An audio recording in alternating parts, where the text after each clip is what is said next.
Welcome back to EVO 2025 presented by Chipotle. We all know, because we heard Persia say, we got some Street Fighter 6 top 8 action. Y'all ready for some Street Fighter 6?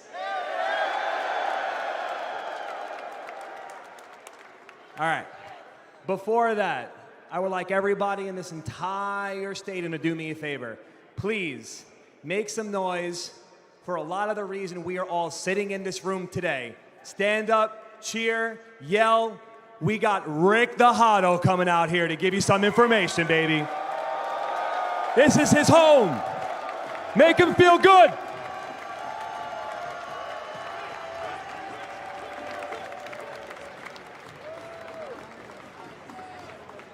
Hello, everyone. We're going to do something that's become a bit of a tradition over the last few years. I'm going to lose my voice after cheering for fighting games for 3 days and then have to come out here and talk to you about what EVO's up to for the next year or so. We got Street Fighter 6 Top 8 coming up shortly, so I'm going to try to make this quick and sweet for everybody. In a few short months, we're going to head over to the first EVO in Europe for EVO France in Nice. That event today already, with registration still open, has eclipsed the attendance of every other fighting game event in the history of Europe. It is the biggest thing that has happened for fighting games in the region.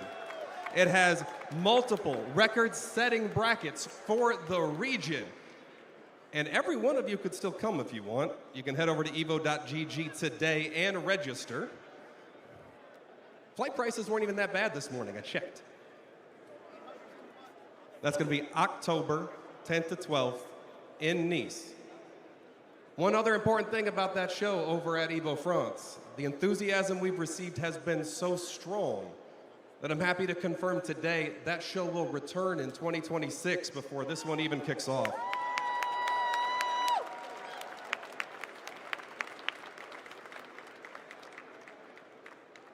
We had another record-setting EVO earlier this year, actually, as well. Because EVO in Tokyo for EVO Japan set records for the largest fighting game event in the history of Japan, for brackets like Street Fighter 6, and is returning again to Tokyo Big Sight next year from May 1st to 3rd.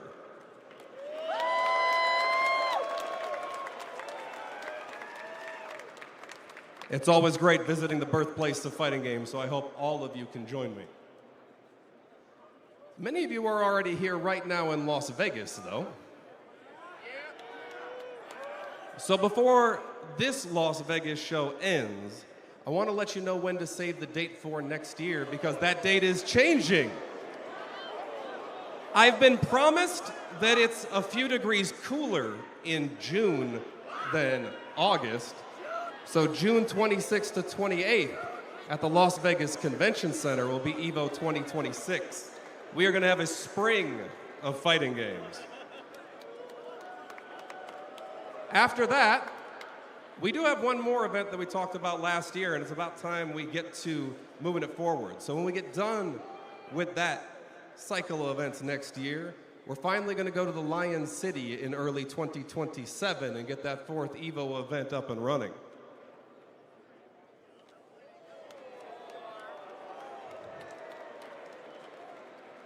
That is a great looking city.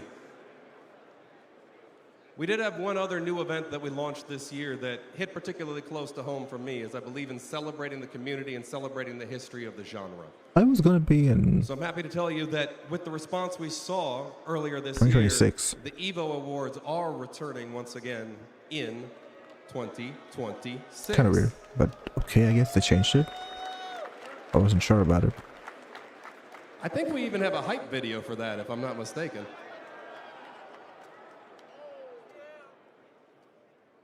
This goes faster if we don't, though, so that's probably okay. What does it feel like to have come to a moment like this? Could you imagine playing a game and we're here 20, 30 years later, still doing the thing? Name a better community that can do that, bro. It is a moment I hope that the FGC will remember forever. You will go down in history. And the winner. The winner winner. The winner. The winner. The winner. The winner. The winner. The winner. The winner. The winner. And your winner is. The winner is.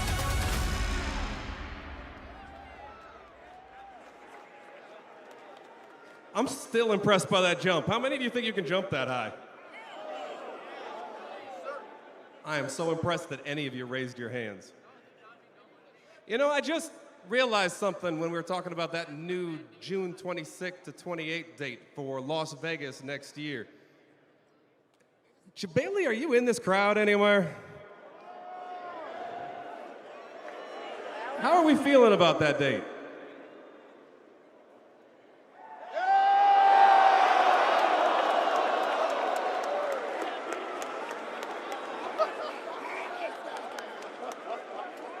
I do love when everything works out for everyone. The world is always full of changes, my friend. We have another change, actually, that I'd love to tell you about the EVO Awards, because although I loved that show, I think it was missing something integral to letting the community celebrate the community. And that was the nomination process wasn't open to all of you. This year, it's going to be. We'll have a lot more details for you coming up soon about that nomination process, about those upcoming EVO events. In the meantime, though, I think we should watch some Street Fighter Top 6. And actually, that's the other good change for this year, isn't it? It's Top 8.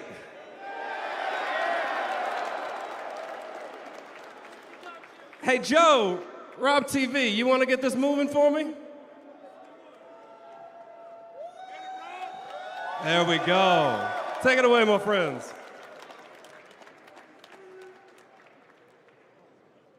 Yes, sir.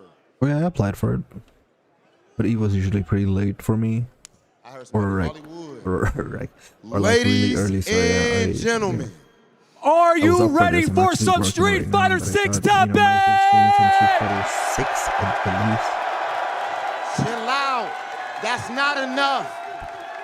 That's not enough. That man just asked you, are you ready for some Street Fighter 6?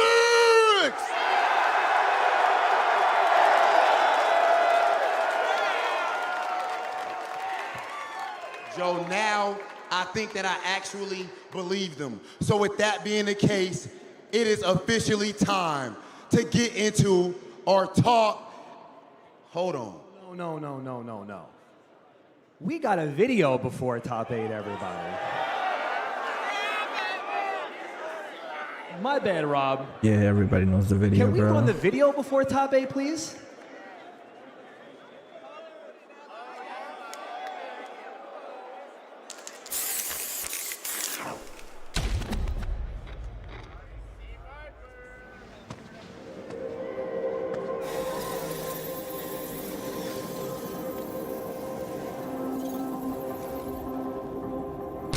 That's the leader of the organization known as Shadowloo. His name is Bison. This is simulation data based on his battle prowess.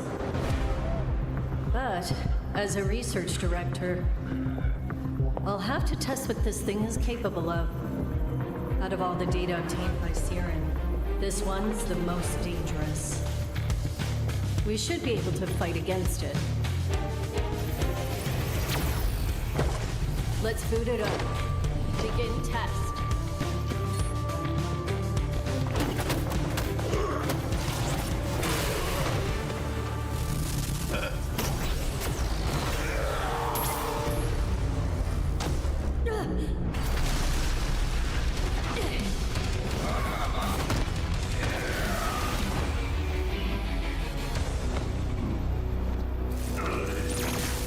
Nice work.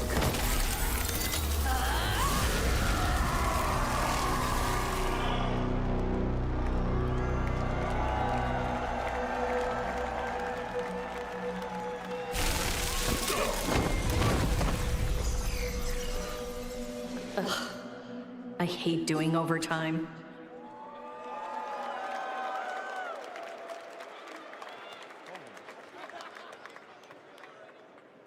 Oh my goodness, ladies and gentlemen, are we ready for some Sea Viper? Are we really ready for some Crimson Viper? Ladies and gentlemen, of course we share in your excitement, but we also share in your excitement for what's about to happen right here on this stage. It is time, finally, to get into... Wait, hold on. What? Hold on, I got a phone call, hold on. A phone? Hello?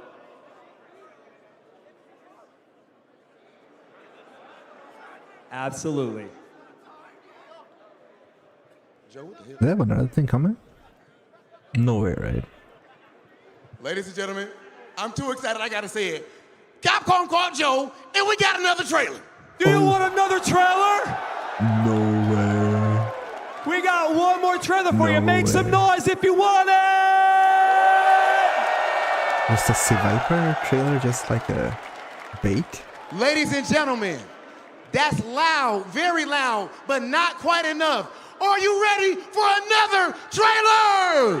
They baited with the Sea Viper trailer, and then they had a better, Roll even it. more hype trailer. One, don't be some dumb shit. Please be like...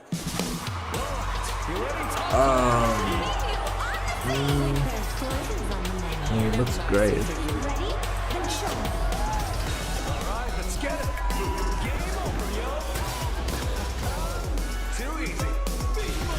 I guess that's dumb thing. They have like... Okay, that could have fit his first. But that's dumb only to think that they have another catcher trailer for some reason.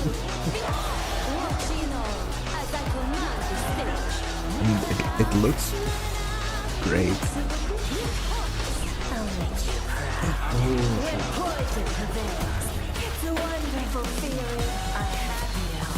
Another mission awaits.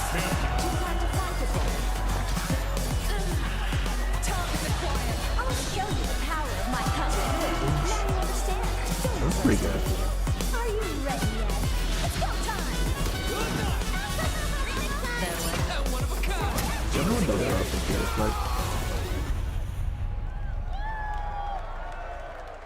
Not to be weird, but I think I like the Jamie one the best so far. Looks pretty good, man. And with that said, are we ready for some top 8? One more time, you gotta make it count. Are we ready for some Street Fighter 6 top 8? Let's get into it.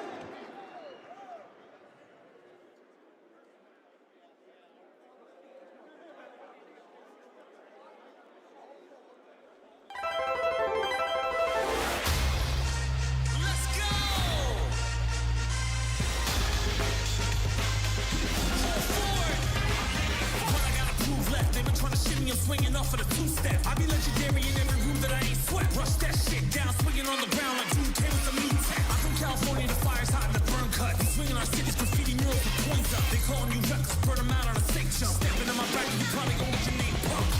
I pull it with the fam around me, pack the crowd in the stadium, get bodied on stream. Leaving opponents in the panic off screen. I'm a mix between Biggie and the man of RD. Unique with the style, like a geek with a smile. You be needing the towel, wipe the sweat from your face, getting heat from the cow, going deep in the round, get it done. I don't think I've heard this before, but it sounds pretty cool. They want the smoke, you better go for it. Now I ain't blocking, I just hold for it. I just hold for it. No Taurus. You want the fight, you better show for it. They want the smoke, you better go for it. Now I ain't blocking, I just hold for it. I just hold for it.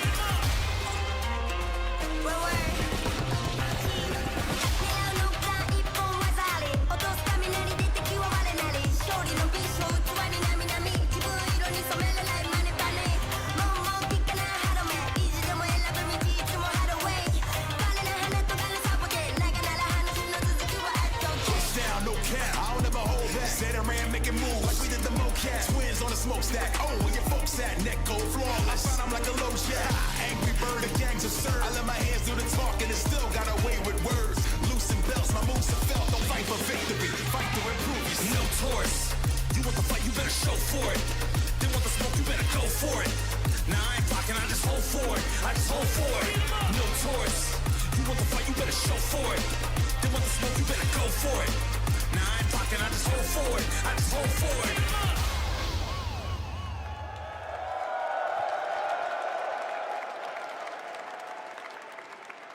This is the moment that we have all been waiting for, and there is no time like showtime. Introducing our first player, the reigning Capcom Cup champion, Kagero! And now, your Blink 2025 Respawn champion, Fudo! Your EVO Japan champion, Mina RD!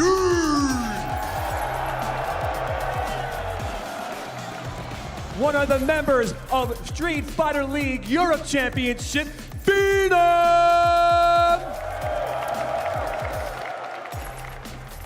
The EWC champion, Xiao Han! Both your CEO 25 champion and Combo Breaker champion, LaShawn! And the young prodigy at his first offline event, ladies and gentlemen, Mickey!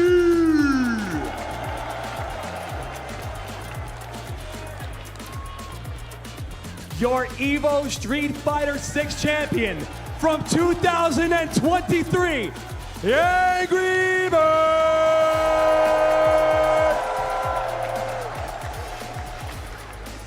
Before we get into this top 8, I only request one thing from everybody in this audience to show the world what our scene is all about. So right now, I need this chant. FGC! FGC! FGC! FGC! FGC! FGC! FGC! With that said, ladies and gentlemen, I think it is finally time. We're gonna get into our top 8 and send things over to our commentator. Let's get it. Welcome, everybody. Of course, we are here for the final game of the weekend. It is the Street Fighter 6 top 8 here at Evolution. I'm joined by Vicious. His first time up here. This is the 3rd year for the game. And of course, we have some familiar faces, all of you up there. Obviously, Angry Bird, 3 years in a row here in this top 8 fighting for it, of course. And it's lovely to see all of you once again from some Street Fighter 6 here at EVO. And you've heard the entire intro. If you guys have been following along with the Capcom Pro Tour, each and every one of these guys have championship caliber in them. So in terms of who's going to take it over, who is absolutely unpredictable. And honestly, I've been mad excited since I found out the top 8 was established. And I know guaranteed you guys will not be disappointed. Yeah, and our winner side of the bracket is freakish. There are so many incredibly talented players there, obviously. And the loser side gets even scarier, of course. We have Kakadu versus Fudo, our first match. Scary one between those two. Obviously, veteran players from Japan. One from the older generation, one much newer. Kakadu in his mid-20s, of course. Mena RD, the 2-time Capcom Cup, 2-time EVO Japan champion, trying to put one on the board for EVO here against Phenom, who really shows up in events like this and has some deep runs. Loser side of the bracket, you want to take us away here? Absolutely. LaShawn going up against Xiao Hai. This was going to be kind of tricky in terms of, ironically, the fact that Xiao Hai has to face off against possibly some Fatal Fury characters, but the fact is, these guys have been absolutely hot. Surprising that they're in the losers round, to be honest with you. Then down below, Mickey with his debut into EVO, in fact, into offline FGC. My man's made it all the way into top 8, facing off against one of the heaviest hitters we could ask for, an EVO champion, Angry Bird. 3 times in a row has been in this top 8 for Street Fighter 6. The only one so far to carry that tradition, which is obviously a very big deal. And we'll have to see how that shakes out in our winners and loser side of the bracket. It's going to be some explosive matches, particularly that Fudo versus Kakadu match. That might determine who wins the tournament. To me, those are 2 players who are on fire. Obviously, Kakadu has looked really, really strong as well. Maybe not his strongest performance in Topanga League, where we saw Fudo just show up and win. Blink, Respawn, obviously back-to-back with those 2. Same thing with LaShawn.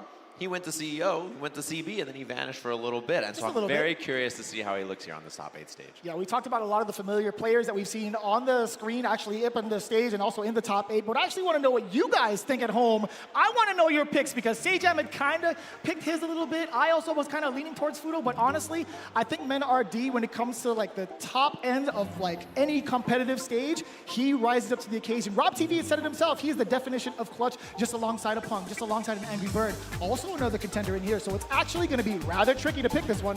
Yeah, and you can vote in the chat, obviously, if you're in the audience right now. Jump in the chat and get that vote. For me, the man that I've shared many a meal with, I'm going to have to say Fudo is right on for EVO champion. I'm honestly, with the current pathways, I have to lean heavily towards Mena RD, genuinely. That makes sense. I think Mena obviously is a big favorite on that other side there, and hard to prep for him. I think Phenom's going to be struggling to find Blanca practice right before that, obviously, for Cammy. And Mena, I was in the elevator at noon today, and he was scooping Akira out of the lobby. The best player from Japan, the best Cammy from Japan, and he was like, yo, up in my room right now, we're practicing. So get your votes in, obviously, there. And thanks, of course, to PlayStation, who is bringing you this top 8 prediction. You can have your voice heard. Our votes are down below, and of course, it's going to be Mena RD, the people's favorite. Slight edge there over Fudo in that second place. So your pick, it looks like it's going to be the favorite. I just hope my commentary curse powers doesn't come into effect because I just want a banger of a match all the way across the board. I'm sure you guys do as well at home, and I'm really, really excited to just see if these predictions actually play out. We'll have to see. That's always the question with this, right? It's the favorite is never someone you can always count on in these kinds of things. You know, even if they are expected to make it far, this is an open bracket. Anybody can enter. Someone like Mickey, who was born when Street Fighter 4 came out, can be in this top 8 for this bracket. Yeah, it's I think 2008 or 2009, if I remember correctly, which is a young man in this top 8 compared to some of the other competitors. So cool to see. It's going to be so wild to see it. Yeah, I was actually talking to a lot of folks here in regards to like the competitors, the players, actually the ones that have been really kind of like tuning into the CPT. A lot of us have talked about like Mickey. Like, dude, this might just be the dark horse that surprises everybody. I had the luxury of being able to watch one of his stream matches earlier, playing that Cammy, but he also has a couple of secret characters just in case that we actually haven't publicly seen. But I just want to know how he fares up against somebody so well-versed against this type of stage at EVO. Yeah, and the reason I'm familiar with Mickey is actually the World Warrior system. That's right. So, he's gotten like really impressive results, both first and second the first 2 weeks. Yeah, which is really cool. And of course, thanks to PlayStation not only for the vote for making a brand new fight stick. A lot of you probably saw it. It had the Tokon footage, which everybody was very excited about. And of course, it's wired or wireless on PS5 and PC, thanks to their low latency from PlayStation Link. So you can check it out now at PlayStation.com/FlexStrike, and maybe one of the players in this top 8 next year will be using it. Honestly, I've been wanting to get my hands on it since I actually saw it. I'm like, yo, okay, let me see the wrist support. Let me see what the buttons are feeling like. I think that's one of the biggest things that we get asked for when it comes to any type of peripherals, making sure like the voices are heard in the community. And I'll tell you what, man, when it comes to everything that's been coming out hardware-wise, everybody's been on point. So Sony coming back into the game with this exact peripheral is going to be really refreshing to see. Yeah, and who makes arcade sticks in the year 2025, right? There's not very many. It's been Everybody's difficult, making leverless, so it's cool to see that for sure. And back on to Mickey, we were talking about earlier, you can watch the World Warrior that he comes from, which is the World Warrior where the first Capcom Cup champion is from, on Fireman Ruby. That's the YouTube and Twitch. I watched it both years. I had a lot of fun watching their qualifiers this year and last year, and then obviously tuning in, seeing these young players. And we had one in our commentary block earlier as well. Yugong as well as another player out there. That's right. Tons of good players in that region. I mean, you guys know people like Hot Dog and Oil King from that region as well. Even Shanghai actually kind of extends too, right? Yeah, exactly. So lots of really good players out there. Definitely check that out. Fireman Ruby on YouTube and Twitch. You can go check out the region he's from in a World Warrior system. That's how you qualify for Capcom Cup for the vast majority of people out there. Yeah, so looking at the first matchup we have at hand, Kakaru versus Fudo, we got to talk about the path to victory here presented by White Claw. It's going to be so sick to see it, right? 2-1 is going to be, 2-1 against Itobashi Zangief. That was actually mad impressive. That's honestly really, really difficult to check. Again, White Claw 0 proof coming up with all of the stats that we needed. 2 over Shine as well. That was a wild one. His match versus Goichi, I mean, he clutched victory from the jaws of defeat. Goichi had him. Like, it was, he baited a throw and walked back on wake up. Kakaru got the back throw, and that was all she wrote. He really clutched it out there, but it was almost a loser's bracket run from him because of that Goichi set. So very, very close. Recommend checking that one out after the tournament, of course. And we'll be taking a look at his competitor here, Fudo. Oh my God, look at all those zeros up there. Bodies. Jesus. That's actually the definition of the 0 proof, I'll tell you what. But against Punk 2-0 in the top 24 to make it? That's the EVO champ right there. The only person he lost to is Yamaguchi, who he just had sets with in Topanga League as well. Obviously, he's the Topanga League champ for a reason, beating Juicy Joe and Riddles on the way after in his round 3 right before that. Some pretty tough foes that he had to chew his way through to make it here, but it didn't seem like it was a big challenge for him. Yeah, I'm really honestly kind of curious to see how that played out. We had that kind of extensive set over at Topanga Championship 6 between Fudo and Kakadu specifically. Fudo obviously winning that event. I'm actually kind of curious to see how much prep time Kakadu has had for both Ed and DJ while Fudo is piloting. I'm sure there's a lot of information to be had while watching Blink respawn, because honestly, seeing that matchup between him and Momochi in the grand finals into a whole reset, having that much data, honestly is going to be very, very much so a big task. So that was the path to victory, presented by White Claw, Zero Proof, to give us all of the details as to how they got to this very stage. Speaking of, Kakadu and Fudo, hot in the seats. Y'all ready for the first matchup? That's what I'm talking about. Us too, man, believe me. A battle of titans, Capcom Cup and EVO champions in our first match on the stage. And this is always going to be one, interesting question about Fudo. He has world-class options in both Ed and DJ. Right? So that's the thing about him that you can always count on. You know that he can swap between those two. And I got some intel backstage thanks to Angry Bird. He told me that he saw him prepping both of them. So, both of those are options, and we see the Ed is locked in our first game here. Evolution 2025, our first match of Street Fighter 6. Let's get it. Let's see who's going to strike first, right? Fudo's going to create that space, immediately catching max distance off of that normal, knock him down, waiting a little bit, backing off. Doesn't want to be overzealous with his pressure. Yeah, and the thing to highlight from Fudo, the way he uses Flicker at max range and then does Drive Rush button, right? He uses Drive Rush on Ed. Wow, what an interrupt, just like he's DJ. He uses both of those tools really, really well. EX portal comes out, Fudo gives up the space because of it. Yeah, and I like that too. Still trying to maintain as much as he can in terms of positioning, but that spike coming in from the departure, and it's going to be rather difficult. Give me the swing, give me the portal, snapping his fingers, try to check Fudo in case he wanted to check the drive rush. Yeah, really good choices from both of them. Both of them can do that, right? Obviously, it could be drive rush into some kind of flicker for Fudo to make the same kind of idea. Corner pressure here, drive rush in, takes the throw. New corner pressure from Ed. He doesn't get an auto throw loop and stuff like he did before, so it's a little weaker, and that's a huge hit for Kakadu. Level 2 on deck, which is a huge win condition for both of these characters. Yeah, he's trying to set up the pace, right? He had the departure in front of Fudo. He sent out a couple of ghosts. Now he's baiting. At this range, he could just go all the way through it. A slight drop. Now he's at burnout. Drive reversal. Here comes the level 2. Is he going to knock him out? Is it going to be special. That's the chip, and that's the kill. Fudo check and made as soon as he burns out, and we're on the big stage. That's where we see the big drops. Not afraid of it being expensive, honestly. He's going to build it right back, given the amount of times he's done so in the past. Take a look right now. That big jump in, anticipating the flicker. Go on with the cane swing, young man. Let me get that level 3 to add on to more damage. The earlier, the better. You got a lot of life behind you. You can build up some more meter going forward, and you get full control. Set it up. Perfect parry! And that's a huge one here for Fudo. He gets the knockdown, he gets pressure afterwards. Back throw, he slightly mistimed. He was looking for delayed button. Kakadu with the immediate wake up, and he gets a combo off this. Crouching leg kick into the corner. Other side, this man's got a funky DP, and that's a bad one for him. He burns himself out. No shot! He still went up with a wake-up uppercut. Fudo is not afraid to take that risk. We see that one interruption against that little medium kick from Kakadu.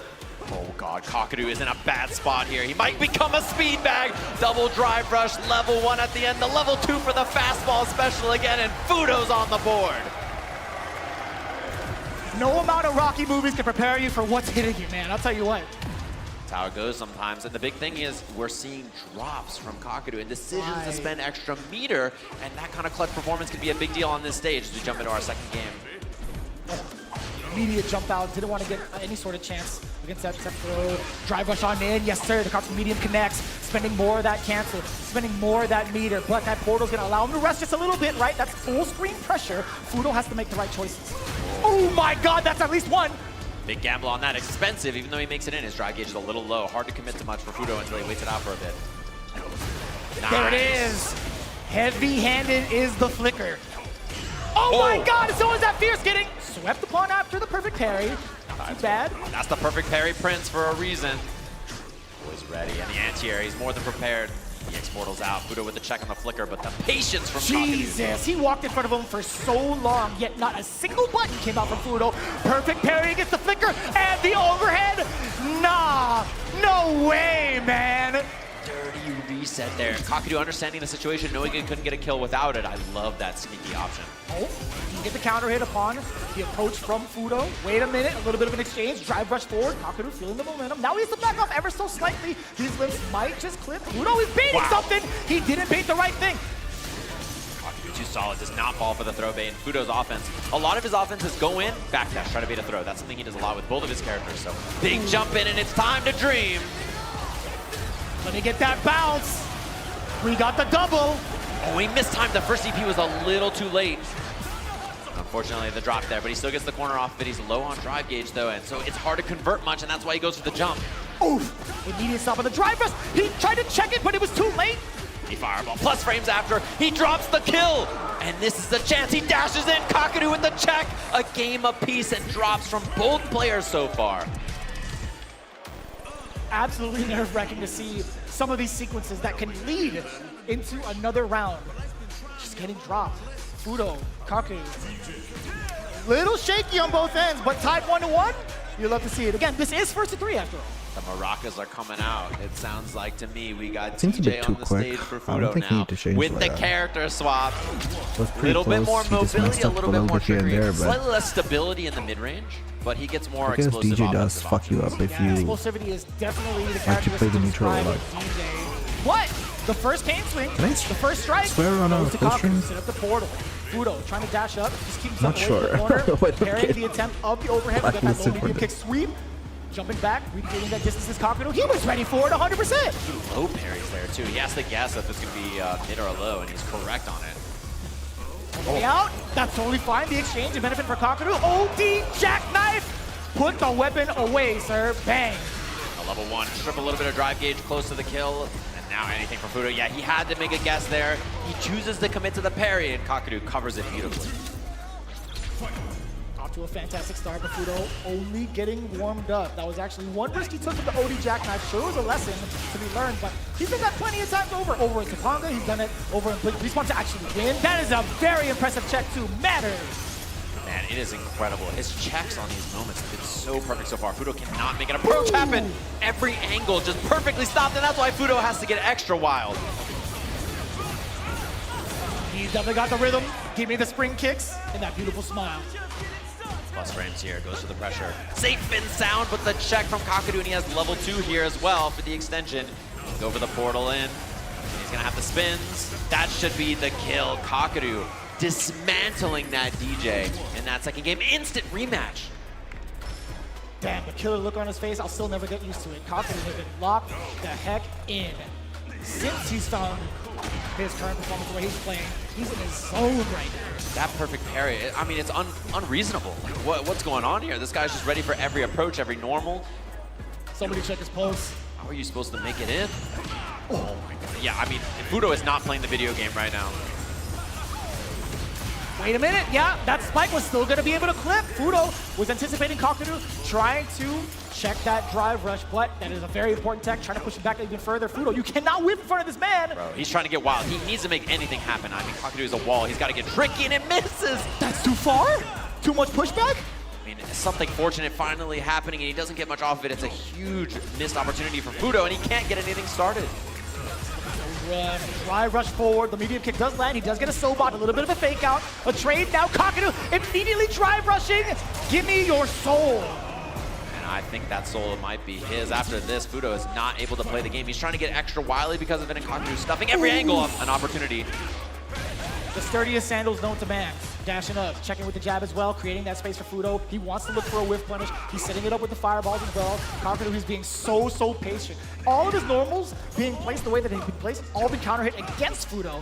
He's not going to go out there on a limb to get himself whiff punish, right? I mean, Fudo's done a lot in the last 20 seconds and not really got a ton of damage, to be honest. So, yeah, and there's the crushing medium punch interruption there. Kakadu ready with the drive rush after, still has tons of meter here.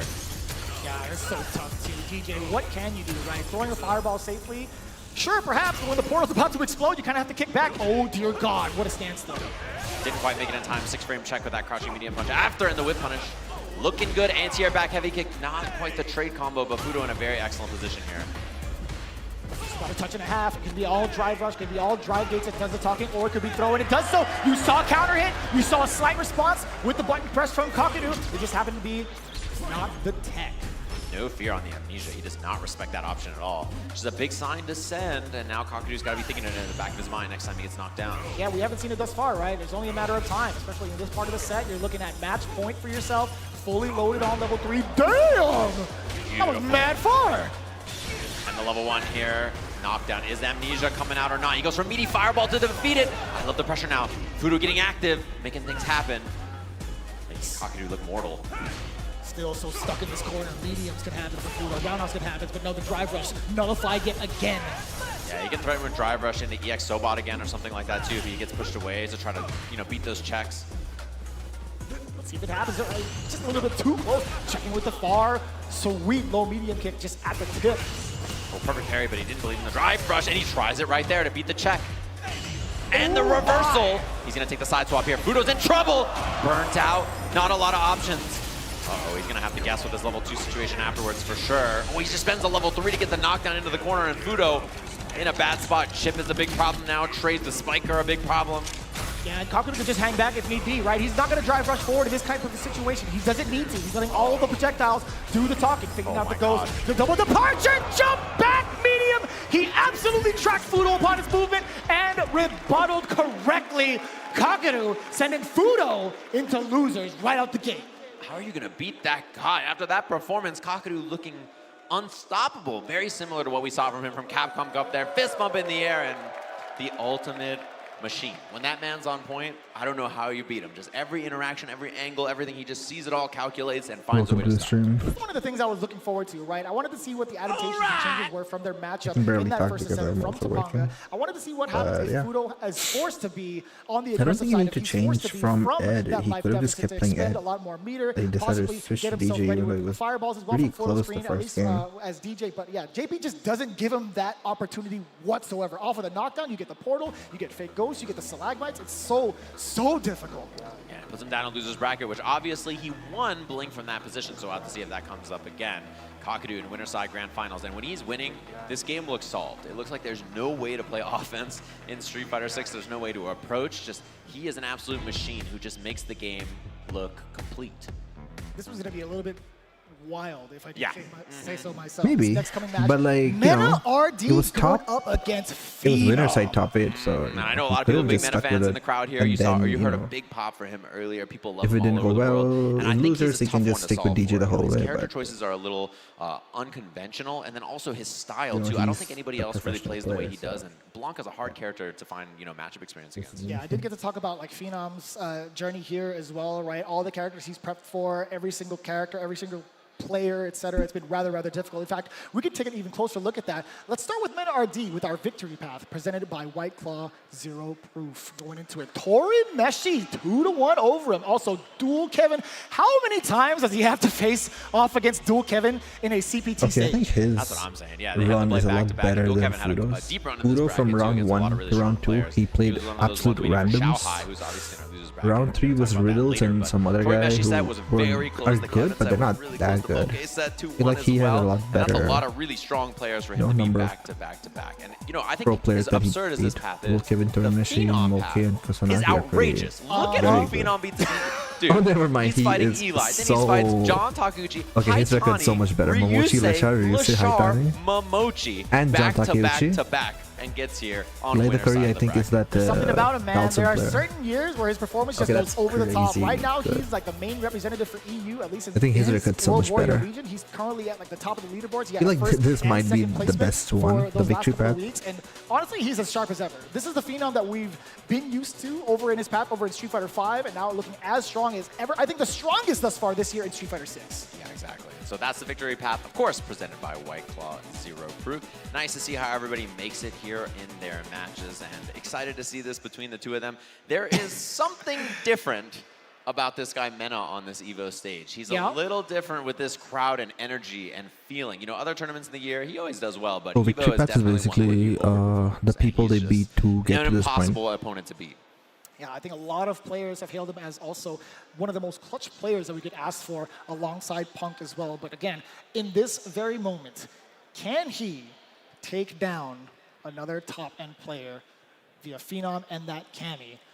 I'm more so kind of concerned with Phenom. I haven't been able to check out any records of him playing any Blancas, as you had mentioned, right? Yeah, we asked too, like, who do you prep for with this matchup? And he's like, I don't know. I don't have anybody in EU that I really play this matchup with a ton. Like, there are some, but it's not super common. And he said, here, I had to play the Japanese Blanca players, but they don't play exactly like Mena. So I think he's even worried, you know, pre-prep, right? Like, just thinking about this matchup, it was hard. Whereas I saw Mena noon this afternoon. He was ushering up Cami players to his hotel room to get prep and practice. Like, I think he's been ready to go. He's super prepared, I think, for this matchup. Yeah, and most in regards to strategy, I did talk to Phenom about it. He's like, he's compartmentalizing every bit of Mena RD as he can, just based off of match footage, right? There's going to be certain things in the pocket of his brain that's like, you know what, if Blanca's in this current situation, position-wise, I have to get ready for this option, right? It can't be too specific. I don't know if Mena RD actually has the headset on, so I'm not going to spoil it, but let's just say Phenom, he's already got the whole tree of options ready. Yeah, I'm sure he's got some other characters, and both of them have characters up their sleeves, of course. The scary thing is I feel like Mena has a unique strength as a player, as we hear the crowd getting hyped for the walkout here in our second match of this winner's side. Top 8 here at EVO. Mena RD versus Phenom. Gonna be a banger here, and I'm sure it's gonna be quite the scrap, as Mena just has this unique ability to sense, not only on his own offense, but on his opponent's offense, where the pace of the match is gonna go and how to smother and make the correct choices. He's already trying to set it. Damn, that hit how long, excuse me? How many active frames is that bad boy? I think like 12. I think Blanca-chan had something to do with it. Yeah. You sound like J. Jonah Jameson. I want pictures of Blanca-chan right now on my desk. That's exactly right, as Phenom just getting couple of stray normals, and he's been using that heavy kick in neutral more often. Mena, and there we see the drive rush opener from Phenom trying to find the jab.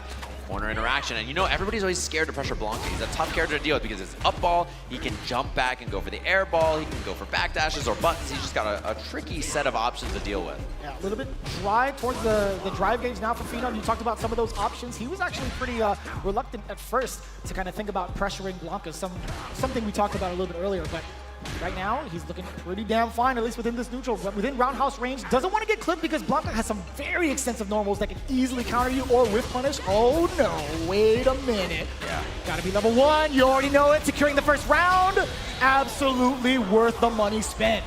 And interesting things you're seeing so far. Mena's been hitting a lot of forward medium kick. It's because it low crushes, it beats lows. So he's trying to beat the crouching medium kick from Phenom. So I'm surprised, as you see it right there, right? I'm surprised that Phenom hit crouching medium kick actually, because you know that's the exact button Mena's been counter poking against. Yeah, he's only whipped it within ranges to kind of bait out like a normal thus far from what we've seen, but we do get the OD Blanca ball. Didn't get the continuation we saw, jump medium punch and an attempt at that, but here we go, the overhead a little bit too far out. Exposure on the low. We get the side switch.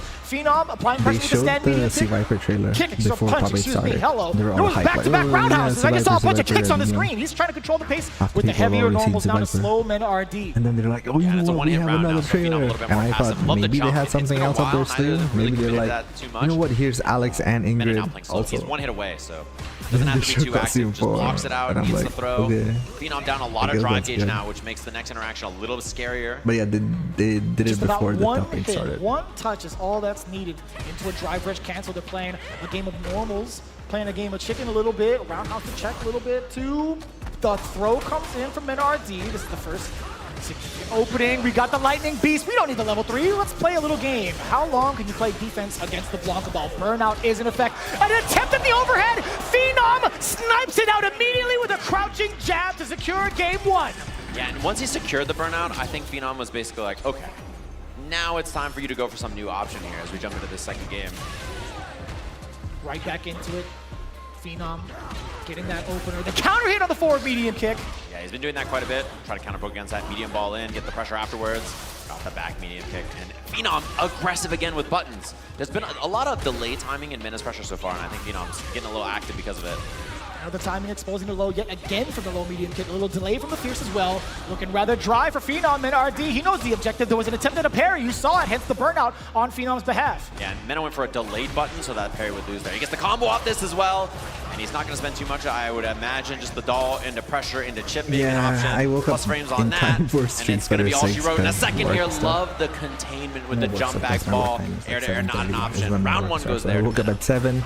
Kind of watched the Damn, that was a smooth punish counter. Phenom's been doing that all weekend long. Oh boy, OD up ball, you had to do it. And now we see Mena. I love that he's using these heavy kicks. And look at that, the spaced out forward medium kick. It checks Phenom's reactions. He can get the corner carry here with level 2.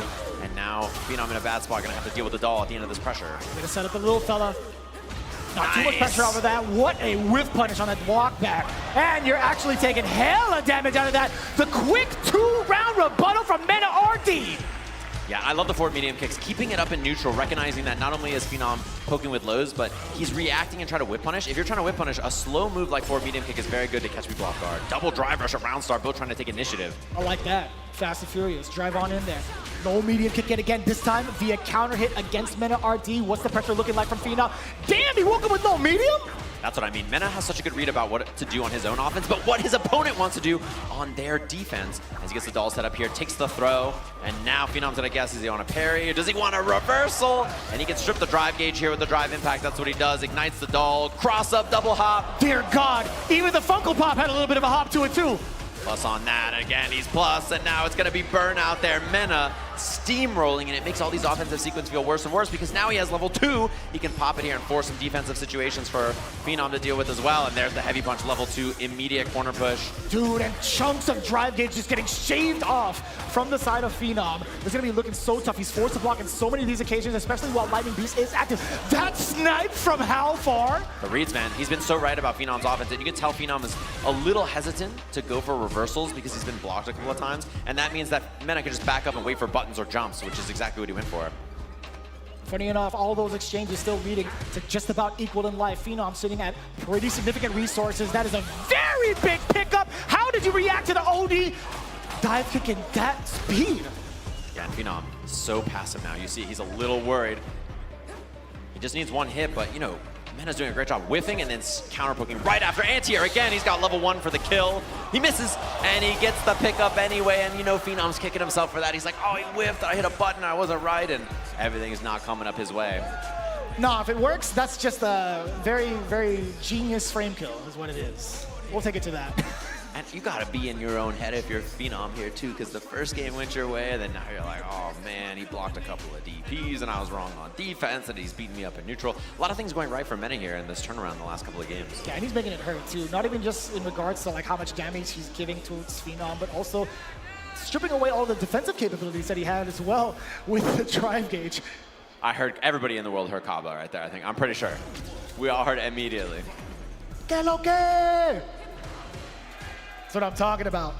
And forward medium kick again. Phenom thinking about it. He hasn't had a good answer to the heavy kick from Mena either. Hasn't found a whip punish yet.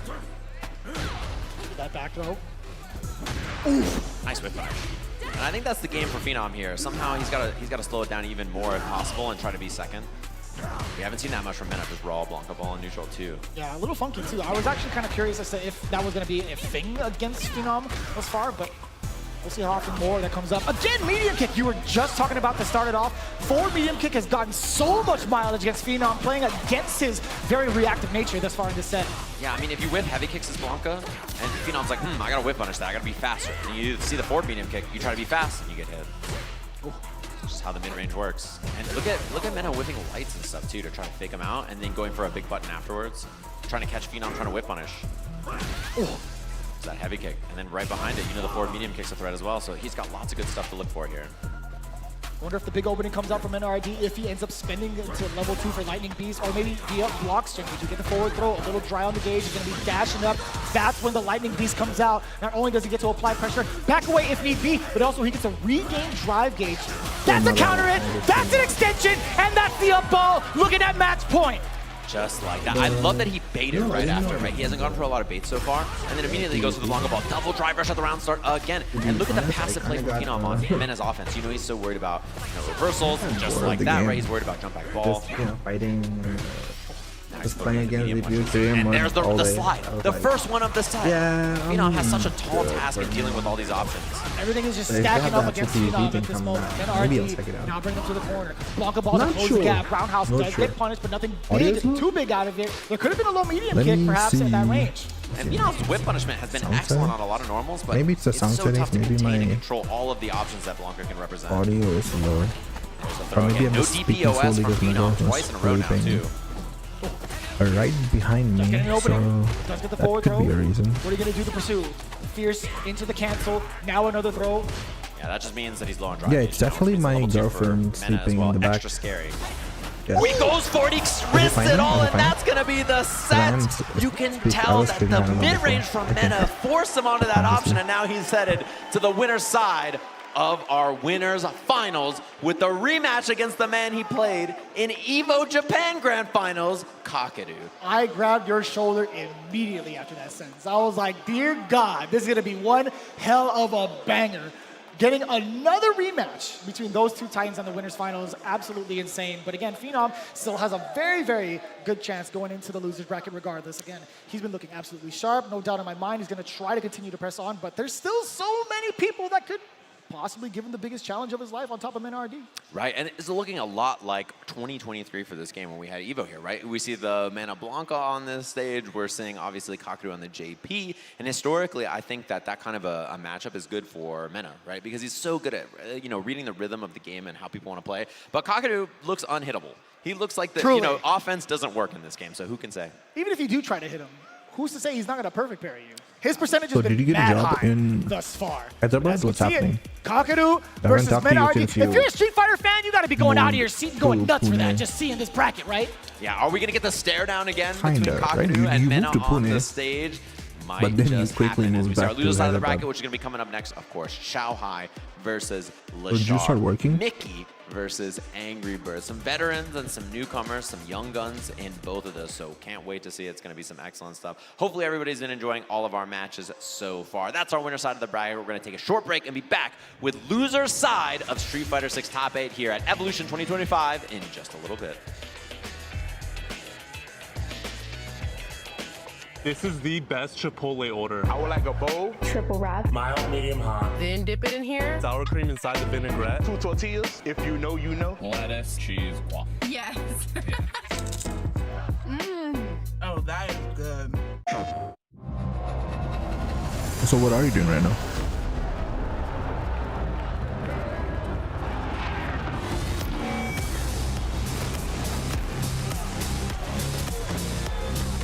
I mean, you are early 20s, right? But I think it's fine.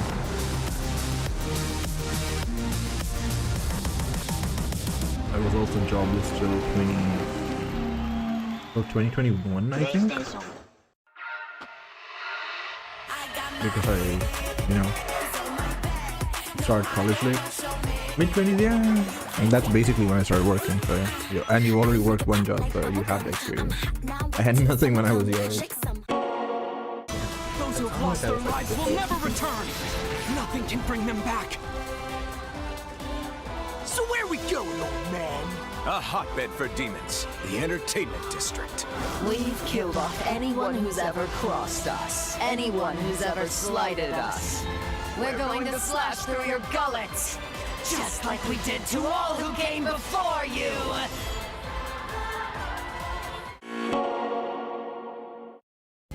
Sunglasses in the day, blue light glasses for the gaming at night. Zenny's got affordable eyewear for everyone. Vibe and style while protecting your eyes. EVO sunglasses, available now.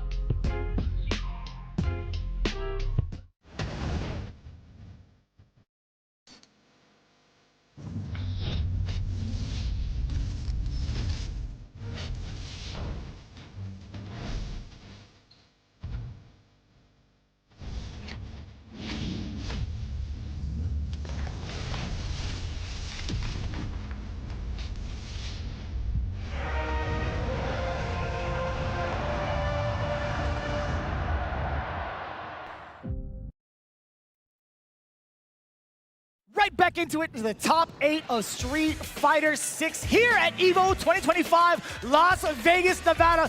Make some noise! We're excited to see all your lovely faces, of course, and we have another banger matchup coming up right now. 2 SNK legends, actually. 2 players who are very familiar, obviously, if you've seen the King of Fighters gameplay before, and it's going to be a good one to see. Especially, I'm so impressed with how Xiaohai got here. Imagine, he's fighting for Fatal Fury top 8. That's right. He gets 9th place at EVO. Tough, right? If you're Xiaohai, who is like, he's supposed to win. He's the GOAT, right? Like, we love that guy. He's the GOAT. He has to come over to the Street Fighter stage and back-to-back fight for qualifying for EVO top 8. And here he is. Like, he had to play him back-to-back. And even they were like, you want a little break in between? And Xiaohai was like, Let me add him, dude. I need to get into a top 8 this weekend. Yeah, we did happen to catch him on stream, I do believe, during day number 2, if I'm not mistaken. Had to face off against Tori Meshi. I'm not going to spoil exactly the entire path that he's had. It was a little bit of a rough shot. There was just one moment where he had missed time, one of his supers, to actually catch Tori Meshi on the way down. We could have seen an entirely different timeline if Xiao Hai had landed that. So you know that's definitely going to be fueling him. He's very emotionally fueled. He doesn't necessarily show it, but he definitely feels it, and he definitely shows it off on the next weary opponent, which is really unfortunate. On the other side, though, this is actually kind of crazy. Lashar, back-to-back champions in the CPT via Combo Breaker and CEO. And as you had mentioned, he took a little bit of a break, but here he is right now again in tip-top shape. However, I guess that's kind of like loaded to say tip-top shape because he's currently in the loser side against Xiao Hai. And I thought it was mad ironic that Xiao Hai still has to face more Fatal Fury characters, potentially. He's going to pull up with my or Terry, and he's like, don't remind me. I don't want to see this. They're just like they're standing outside his window with the stereo, just waiting for him. But we're going to take a look at their path to victory. How do they made it here? Presented by White Claw Zero Proof, of course. And we see Xiao Hai going to loser side to Tori Meshi. Afterwards, he goes and fights for his life in Fatal Fury, comes back and beats Shudo, Dual Kevin, and Itabashi Zangief to qualify for this top 8. And he's got some tough opponents right before that, right? Dogra and Noah back-to-back in that round 3. Kind of wild looking at the stats coming up as well from the side of Lashar. A little bit of poetic justice when you take a look at how he's gotten here in his victory path. But again, Xiao Hai being so competitive, he's definitely going to give Lashar a run for his money. Just taking a look at it right now. He had Young Goki, Cali representative, I like that, but also Aqua, VX Pal, down to Phenom, and then had to face off against DCQ, Pugera, and Punk. Back to back. Yeah, these are all close sets too, scrappy ones. I mean, that's why our EVO champion, Punk, 9th place this EVO after really good runs in the last 2 years, obviously top 8 and then winning. Barely going down to Lashar in a banger of a match. If you didn't see that one definitely recommend checking it out. And Lashar, I think for a lot of people's mind, one of the best, if not the best, Street Fighter 6 players. But it's weird to say, given that he won CEO and CB, but he kind of underperforms at tournaments, which is weird because you're like, didn't he just win 2 big majors? But things like Capcom Cup and EVO and stuff, I sort of expect him to get the big ones, and he's just not quite there. I think his perfect playstyle is very hard to do at a high level for so long. So I always love to see success from him. He's such a fun player to watch, and I'm curious which of his 3 characters he's going to lock in against Xiao Hai, and Xiao Hai's 3 characters that he could lock in, you know? I'm very scared to see who they actually pick up next, to be honest with you. They are locked and loaded on the stage. Everybody waiting to see the big throwdown. Again, in top 8, there's definitely going to be no slouching. Xiao Hai versus Lashar on the screen, on the stage right now. It's just a matter of what character is chosen. Taking a look at from Xiao Hai and his current record. I don't know if I can increase mine though. Consistent with the Bison all throughout the weekend thus far. I can lower it down to 50. Yeah, and I've seen him play some Mai as well. It's another character. Actually, no, 40. Punishment, particularly in the Itabashi. But the thing is, I'm just speaking see the crowd out there. What's up, everybody here at EVO? Hopefully you've been enjoying your time so far. Probably because of girlfriend. We have Street Fighter action, narrowing it down all the way from 4,000 plus players. Also, I'm barely speaking anyway because I'm working. That's crazy. So I'm not speaking because I'm not watching. And if I could hear you, I'd talk, even though I was working. But yeah. I gotta get out of here, of course. It's going to be a good one. I'll keep it for you. I'm curious about what characters they both lock in, and I have no spoiler. I don't know who they're playing on the stage yet. We'll have to see when we swap over to it, but it should be a good one.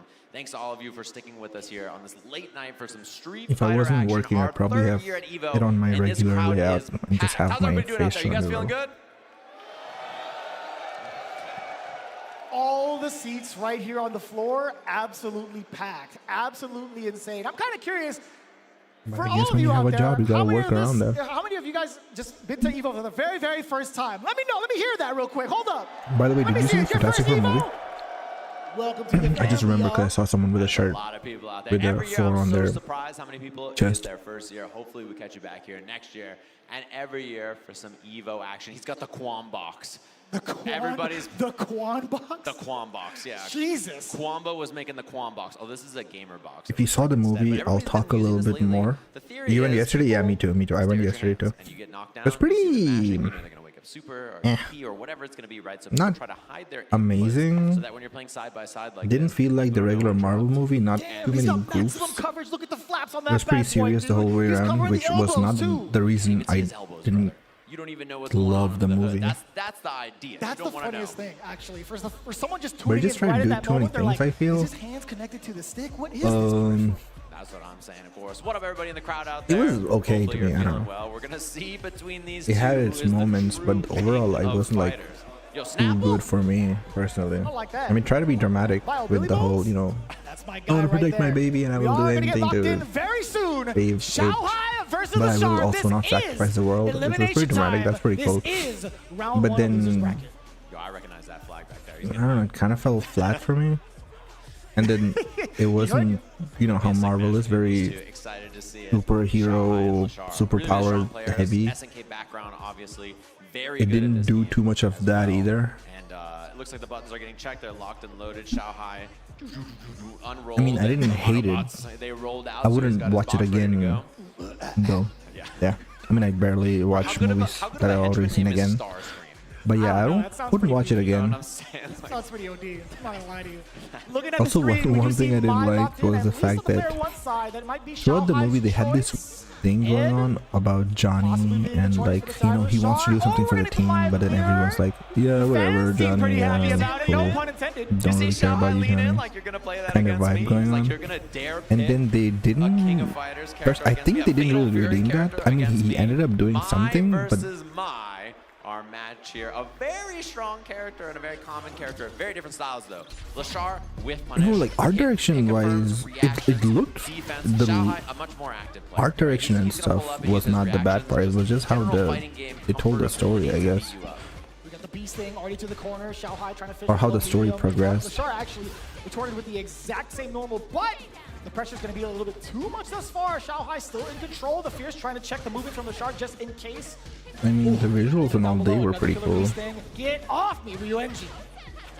It did remind me a lot of the second Fantastic Four movie, though, the original one. Because that's kind of what happened. Silver Surfer sacrificing. We do get an install and a little bit more pressure to escape. I don't remember why Johnny followed Silver Surfer out into the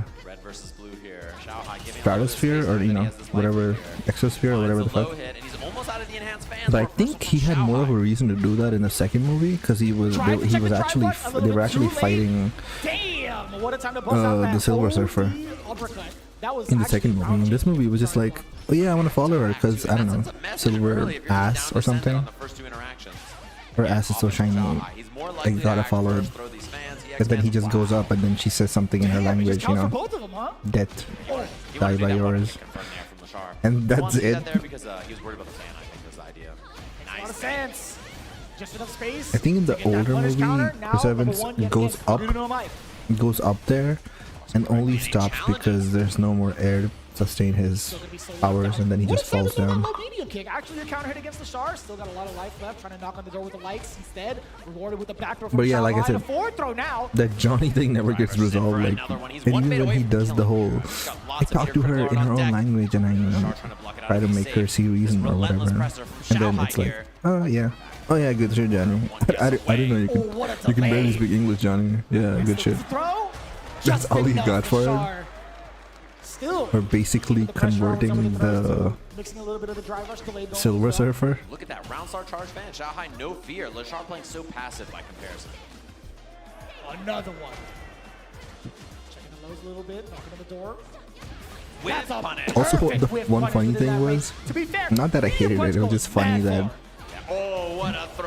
the dude's clearly scanning shit, right? Galactus was clearly scanning everything to see the child. I mean, I could give them the benefit of the doubt that they didn't know that, but like, why did they take the child away from the teleporter before he walked into the teleporter? Like, they could have done that after he stepped in. But they take him away way before he, you know, he walks into the thing, and then he just scans the fucking cradle, and he's like, yeah, he's not here. I'm just gonna go to where he is, to the Baxter building. That was kind of funny, because I'm like, why'd you do that? Just wait for him to take the fucking wait for him to reach the place, and then then you can blind him and then take the baby away, which will also give you more time to, you know, open the portal or something. Kind of being aggressive and picking him apart. I think Ed does a pretty good job of that, at least trying to tone down the pace at least from the mid screen, but under pressure, a little bit difficult, right? His defense options just slightly lackluster, only being able to do ODDP, but it's not active until like double digits, right? So it's not going to be a real, I guess, I like the instant escape option. King's design though. Yeah, Xiaohai, he's doing a lot, and Lashar is not having a good time slowing him down so far. Just look at this, like he's getting perfect parries, but Xiaohai just pulls up, too ready, too prepared, too offensive. The old one is still, I guess it's iconic, but this one I liked it a lot. Absolutely right. This is the first time we've actually seen. Maybe because comic accuracy, but I don't care about the comics. I haven't read them. With the flicker for the first time. But just overall, I think it looked pretty good. Fresh pressure looking in, and that semi-medium punch not plus, so Lashar just blocks after, which means Xiaohai takes his turn to get out of the corner. Beautiful. DP Ender, he did not go for the EX Blitz into a level 2 combo or anything. Didn't need to spend it, he felt like it. Now instead, we got to deal with fan pressure in the corner. He's given plus on block, cancels into projectiles, and he jabs out. He does not bite. Oh, expensive. That was very expensive from Lashar. Shin Dream. We get the single bounce. We're going corner to corner. Look at the damage on that. Trade on that, and he gets the counter hit pickup stand like crouching leg kick. Medium DP is Lashar. He may have been gone for a bit, but he didn't forget how to dream. That's bars, man. It's pretty good. It's pretty neat. That's what he does. Level 3 early, and that's gonna be a bad one for Lashar. He's not going to have access to a lot of drive gauge here, so he's going to have to make a tough decision about how to get out of this spot. Goes to burn out immediately with the fierce, a little delay on that, post-credit scene. But tech throw. He built so much meter. He has so much more. Look at that. Did expect it to be that way, I guess. Drive gauge to work with. Xiaohai, not a lot. Misses the whip punish. Oh, the whole punish counter would have been way worse. Instead, now Lashar on the prowl. He's got meter to work with. Drive gauge advantage. But the life bar is going to be tough. He escapes. Kill rushes away. 1-2, drive rush on in there. A little bit of an earlier fierce than intended, or at least than expected, I should say. He's going to keep holding these flickers because he has level 3 to I cancel. mean, we know the face. To go for a drive impact. They foreshadowed the whole thing with the, yeah, there are multiple universes, blah blah blah, that he's teaching to some random kids. The delayed front throw from Lashar. And then in Avengers Doom, it's gonna be like, flickers and flickers. The DP's ready in time. One guess away. I'm not Tony, I'm Dr. Doom from universe, blah blah blah blah blah. Capable, he went for the big read. But I don't mind. And Xiaohai blocks it out correctly. A lot of people don't like the fact that Robert Downey Jr. is Doomsday. And this is what I mean, the instant rematch from Lashar doesn't even take a second. But I don't mind. PTSD from Street Fighter 5, man. I mean, could they have gotten another actor? Yeah. The very last second trying to catch a button. But with the OD uppercut from Lashar. There's a lot of people online talking about Matt Mikkelsen getting the role, and that would have been actually pretty cool. And you could just feel that this him being from Latveria and all that stuff. I think Matt Mikkelsen could have had, you know, pretty good accent as well. Carry on the fans, Lashar mistiming his own jump in anticipation for the fan. I just hope he doesn't talk like Tony Stark in that manga accent, because I think Doom's supposed to be pretty smug too, right? Because of his intellect. Still putting in work even in the corner he's better than everyone. I hope. Chance now, Lashar on all kinds of offense. He's got drive gauge and meter to work with. Yeah. Oh my God! The big duck to the chin, off of the fierce. Let the ball rock. Wait, wasn't Give me that. Kill rush forward, delayed upper. Because I only know about Doom from the old Fantastic Four movie. Because I didn't go that deep into the lore. Also, why is Xiaohai absolutely bodying Lashar? I just noticed that. Good starter from Lashar. Here's he baits the throw. Damn! Look at the damage. New combo on this as well. This is a safe jump ender. Doom is Romanian? Goes to the safe jump, takes the tick throw. Lashar, signs of life here. First time in this set, Xiaohai's been in trouble. The Killer Bee Sting, dash on up, delayed back throw now. Xiaohai sends out a fan, sends out a message. Lashar not ready to respond just yet. Another throw. A lot of mixed signals coming in from Xiaohai. And the overhead to delay it ever so slightly in case a wake-up button came out. And the throw bait right back after. That's kind of dangerous right now for Lashar where he's at. The big opener off the counter hit. He stays alive, 2-1. Huge win there. Lashar fighting back. And you know, something about him normally is I feel like when he goes down in sets like this, it kind of just looks like, well, you know, Lashar might not be on it today. He's not on a heater, right? But fighting back and playing that round really well. I like that he got more active. He was playing the game more. He's not just playing passive. Oh. He's trying to be active. The field goal is good. Lashar actually calling out the fans correctly this time. He I tried did to not ride know that that. previous round just a little bit too late. Indian I origin like the people. DI attempt. He went for a harder combo there, missed the charge flicker. What happens when you play 3 characters and you're, you know, juggling all 3 of them? It's difficult to get every hit confirm, every situational combo correct. Surely. Big jump. I think they've just accepted that Doom's gonna be white now. Or he's gonna look white. At least with the jab, it's totally fine. At least for Lashar, I should say. Now he gets control. He gets that forward throw. And wow. Xiaohai just immediately responding with an OD uppercut. Maybe Robert Downey Jr. can go for brown face like he did black face in Tropic Thunder. He could do that maybe. What's the confirm here? Oh, he missed. Stay true to his Romani origin. Oh my, the Romanian? heartbreaker from Oh, I thought Romanian. Lashar. And now set point for Xiaohai. That's why I said no. Might be a little bit of a problem. All that meter gone too. That was the winner from Lashar, but again, his head's not as sharp. He hasn't been playing this character as much. Just a couple of the lights. Ryu Wenbu can get a punish counter, bring her back down to earth for the side switch, the big exchange. No. You know that makes sense though. He wasn't white originally, and that's why he was evil. Because he was Indian originally. He was Romani, a gypsy or whatever. So they made him evil. But now he's just white. Trying to figure it out. Xiaohai now trying to get antsy with that jump. Lashar still ready with the anti-air. Xiaohai trying to that approach again. What a combo there. The situational awareness from Lashar. Jump back jab for the anti-air just in case there's a dive kick. We're seeing a lot more of the spark fireball option coming in from Lashar, right? To suppress Xiaohai from even trying to go for the fans more often in that range. Damn! Superman punch to the grill! We force burnout here as well. Instead takes the throw. Xiaohai in a bad spot. Oh, what was that? There. Missed there from Lashar. And now a chance he backdashes and he gets the punish. Staying alive. Was that an attempt at a spark for a meaty spark? Not sure. Oh, I thought it was a flicker, so it was a light kick. Possibly. Man. Oh, and the punish. Xiaohai gets the corner here. He just takes the level 1. Getting the resources here. And what a sweep, too. Oh, yes. You must definitely take that in for Xiaohai. Wow, the whip punish. EX Ryumbu hit confirmed. Didn't go for anything after, though. Now putting himself into the corner of Xiaohai with that jump. Lashar. I think out of all the characters, they figured out how to use Mai the fastest. And it was basically a lot of throw looping in the beginning. Cancel. He's trying to Shin Dream on the EVO stage, and he hits it. And the thing is, you can pull that shit out anytime you want. Pulls up double dash for the ender. One guess away, and Lashar is correct. So the fans are crazy as fuck. Yeah, Lashar beat his ass.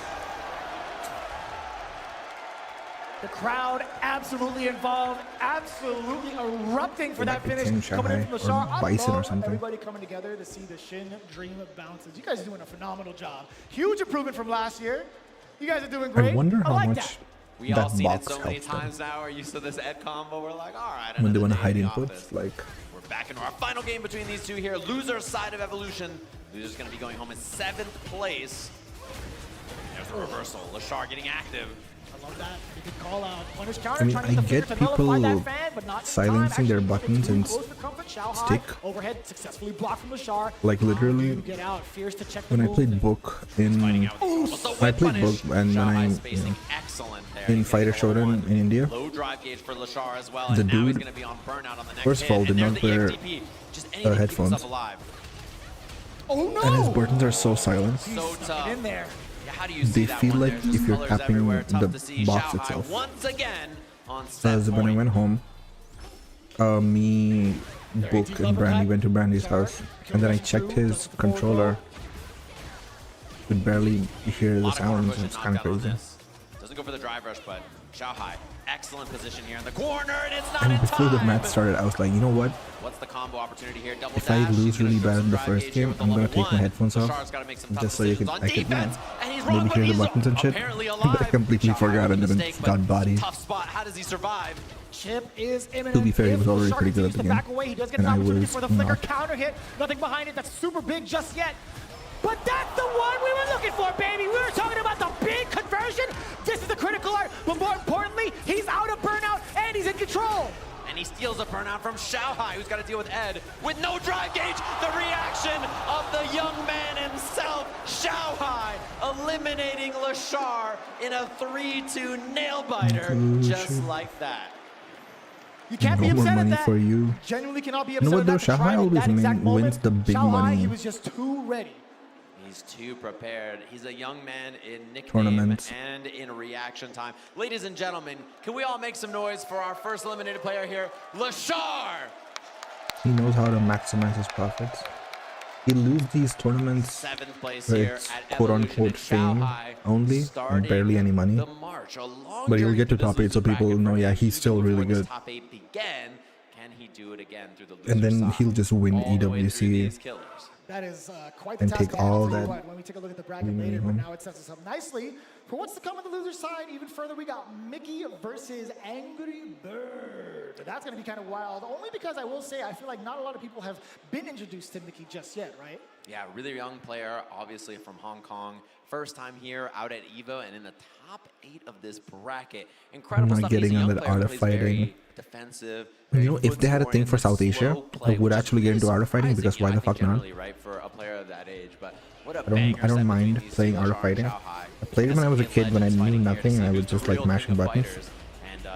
But like I wouldn't mind playing the game if something happened in India, in South Asia. And you weren't kidding either. In regards to what you would preface it with, you were talking about the amount of control that Lashar was trying to look for, the reactionary playstyle, which is why he kind of picked Ed. Also, how are they running tournaments? Hadn't worked out. Shanghai's If Capcom did that for like Street Fighter 2 or something, I'd get that because they have, you know, online, they have new ports with good online. SNK didn't do shit, I think.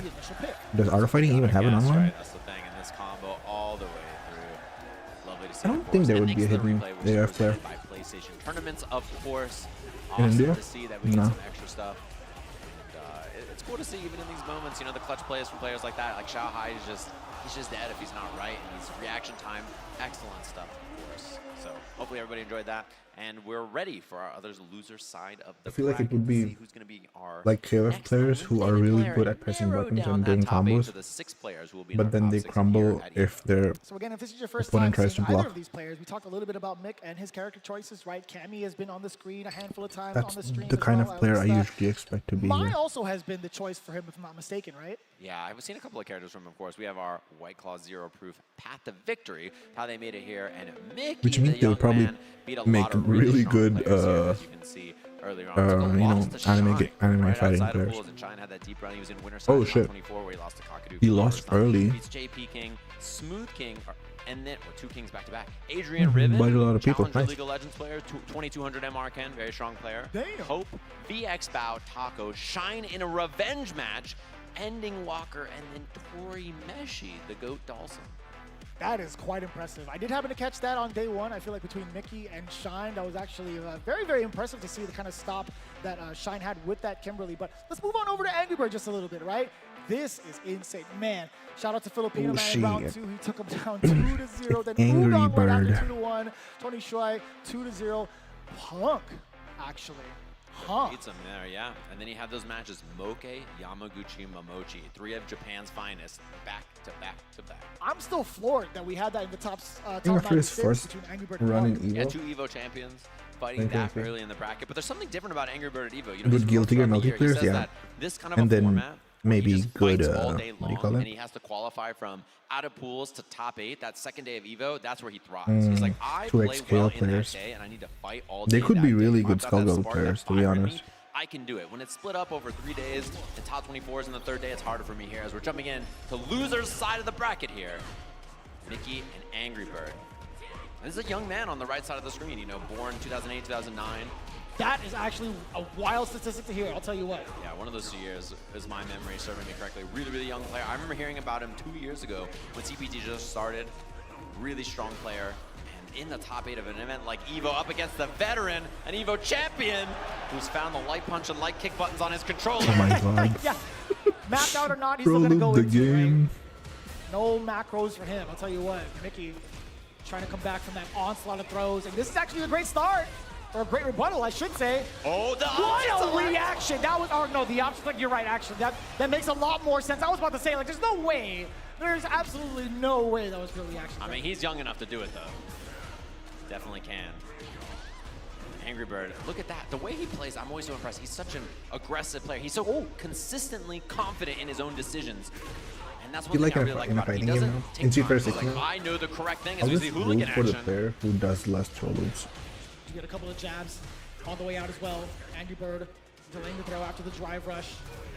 Charged fireball to get himself in as well. Mickey not looking too bad though. I mean, he's kept his drive gauge pretty stable. A couple of parries on the way in. Yeah, I like that. Uppercut to track the Demon right now. Flippable. Yeah. A little bit off the hooligan. Ooh. Oh, he didn't put the level 3, which is what he was looking for. He woke up with the Raging Demon, and Mickey just throws him out of it.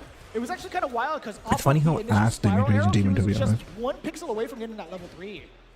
Wow. I can't believe they did that. Mid-range there from Angry Bird as well. Looking for that a couple of times so far. Yeah, just going for it once again. Trying to test the ranges out. Yeah, forward fear is definitely one of the better normals to kind of check from way further out. We do get the forward throw.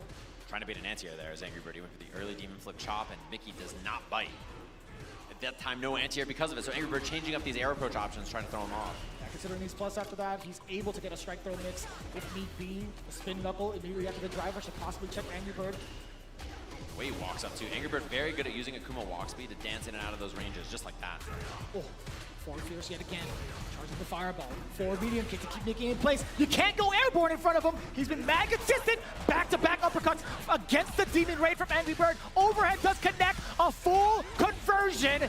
Lights out off of that single interaction. Wake Up Raging Demon is basically like a sign that you already gave up. Yeah, and that reset You're like, really sealed the deal. It meant that he got to kill without you know what? meter there. What a Might as well do this. Maybe something will happen. Yeah, Mickey's been rather grounded, right? We haven't seen him. Well, let me rephrase him just a bit. We haven't seen the dive kick option as often. We've seen a lot more hooligans thus far. Right. And so far, yeah, the approach has been from Angry Bird in a lot of these interactions. He's the one getting active first. Mickey playing passive. He's the defender here in a lot of these interactions. Oh, scary. Angry Bird and Burnout now. Mickey, if he gets space, it's going to be tough for Angry Bird to get this round. He does have a level 3 on deck, though, and any of these hit confirms could do it. Shaman with the drive gauge, just trying to keep the pace. Also from Angry Bird. Bro, he is fighting in this Burnout, and that's going to be it. Oh, had a chance. 9,000 life is the deal breaker here, I believe, for Angry Bird. And yeah, he had that hit confirm, punish, counter, crush, Mickey. stand heavy punch. Didn't quite reach, and so Mickey getting the round. It was just before Angry Bird got back into his drive gauge. I think if Big Bird was here, he would have done better. Getting out of the grave. Part of it is because it's tied to being seen. Yeah. Walking some space, and yeah, he's getting active, preemptively swinging into these spaces Excited where Angry to Bird's see been it. sticking out some slower And options. then made it the worst thing ever. That was such an awkward angle. That was the roundhouse uppercut, if I'm not mistaken. That angle? But I guess Parried it. Didn't get a perfect parry or anything, but I still. guess when you do land it though, it just makes it Jumps better. in, no anti-air. He catches the jump. He's got level 1 available at the end of this. Doesn't even need it, but he spends it anyway. Quick like that. 2-0 for the young It's like man that here Street in Fighter top 4 real heavy DP nerf, where people would do a lot of heavy DPs, YOLO heavy DPs, but it'd be like, yeah, it's a heavy DP, you could have cancelled it into FADC. But then now it's like, but then after the nerf, it was like, oh shit, he did a heavy DP and he couldn't cancel it, so you know, it was a Ume Shoryu or whatever. So now Raging Demon is a very rare thing to see. In a combo, it's whatever. Landing it in neutral, I guess, is a lot more hype. Proving how much of a competitor he really is. Low medium kick, that was a counter hit. A little bit of a string, actually confusing Angry Bird, not knowing when he's even allowed to act. Mickey's been keeping it real tight, crouching heavy punch to keep him grounded. Now we get the whiff punish. Level 1's got to be coming in, doesn't even need it. He went all the way through spending his drive gauge. Let me fix my face. This guy is calculating. Look at that, just set point already over the EVO champion for the first year of this game. He's And he going lands crazy minus with it. perfect parry, and now the corner. Angry Bird low on drive gauge. Feels like he's low on options here. Although that tech builds him a lot in the air. I love that adaptation, knowing that the demon flip over was coming. Oh man, 2 in a row, Angry Bird. He's in trouble here. Catches the backdash. The bird is cooked. Come on, level 2? Level 2? No. Enough. With that round, he makes the throw, and Mickey, the clean perfect to 3-0. Our Evolution 20. Oh my god, maybe the box does work. Huh? Maybe that combo box is. That's how you win tournaments. Not even old enough to work in one. This guy is locked the hell in. I will tell you what, that was such a smooth round. Everything Yeah, he didn't went shimmy. in Mickey's favor, especially towards that end. Angry Going Bird was full just well. so He didn't scared step on the meter. He knew it that he was like, killed. you know what? I Just think played it he's nice gonna and cool, waited for that punish do counter. it. But I gotta say, man, still big fan of Angry Bird. I know you guys are as well. Let's give it up one more time for Angry Bird. Evolution. That was crazy good though. Champion. Incredible competitor. 3 straight years he's been in this top 8. That consistency is very impressive. I saw him take pictures with Human Bomb and stuff. Human Bomb is like an older. He was a Street Fighter 4 Sakura player, and I think he played Sakura in 6 too. No, in 5 too. But I saw him taking pictures with him, and probably, you know, a mentor or something. Really excited to see it, man. It's such a heartbreaker to see some of our favorites as we've been watching them year after year after year ago, but that's just the nature of competition. Now it gives birth to even newer players, players you've never been familiar with as they progress. Honestly, Mickey, I'm a fan, man. Yeah, I'm a big fan, of course. Excellent performance from him so far. Everything I've seen from him is super, super sick so far. We have In the more box Street helps if Fighter you're playing action on for all stick, of I you, of guess. course. But there's going to be a burrito meter during the break, which I'm sure you're all very excited about. So the crowd's I going to be don't high favorite know. for Chipotle. If you spam emotes in the chat, you can win yourself some free. I mean, yeah, I so Make guess. sure you spam those emotes in the chat. Pick your favorite one that you have from your favorite. Yeah, streamer. you're right, Let us all actually, know yeah. that it's going to pop up on the screen. Take a short break. We'll be back with more Street Fighter 6 Top 8 here at Evolution in just a little bit.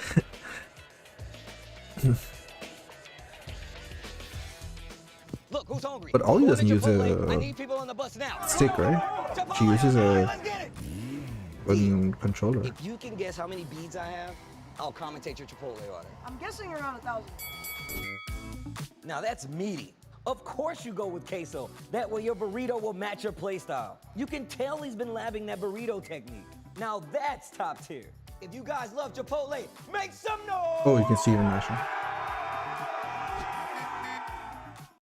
I won PlayStation's Road to EVO and went head-to-head with Arslan Ash.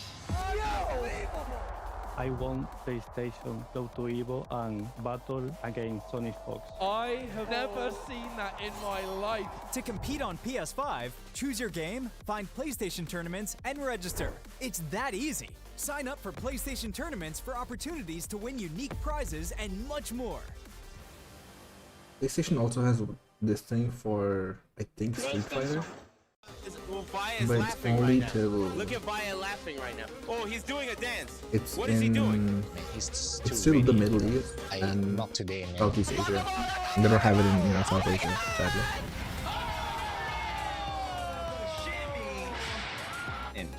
参加して、でその時また賞金額が上がって、いや気持ちは調子良かったですよね。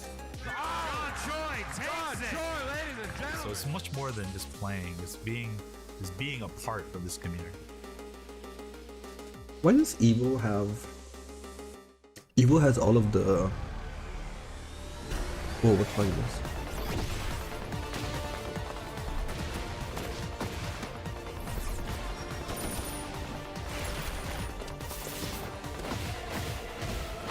You got her to appreciate Street Fighter? How?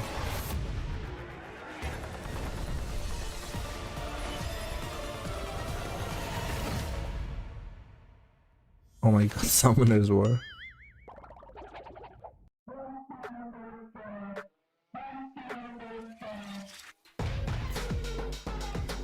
What did you show her to make her go, oh yeah, maybe Street Fighter is a game you can play?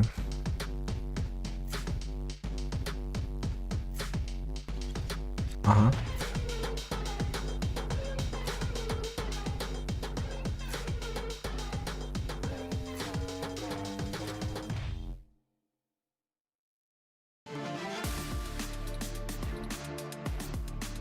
What do you mean with no dash?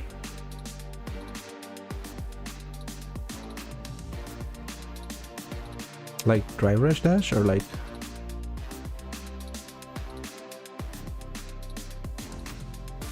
Oh, that way. Oh yeah, Alpha has no dash. Right, you're right.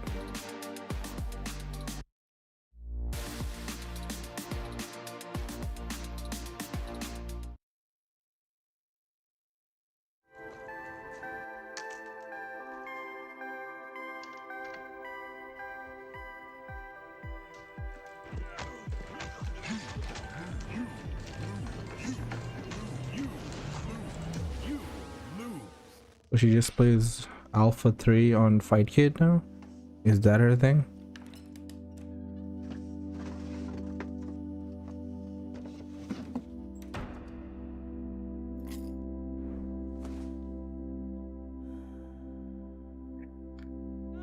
arrive soon. However, they are arriving now.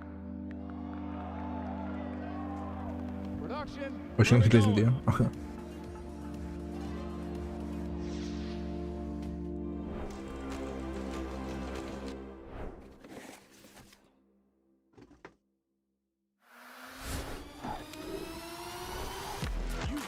Do they even have players in the region?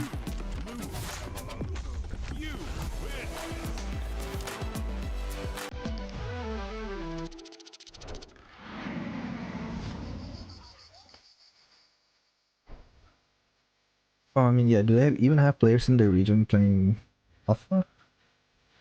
Like Zemi and Ollie have been playing Alpha 3 region. Okay. I think because of 4. Started with 4, so I never got Alpha properly. Like, just, you know, I couldn't play it well. Third Strike, I still kind of got it, but like, I could never really play Alpha though.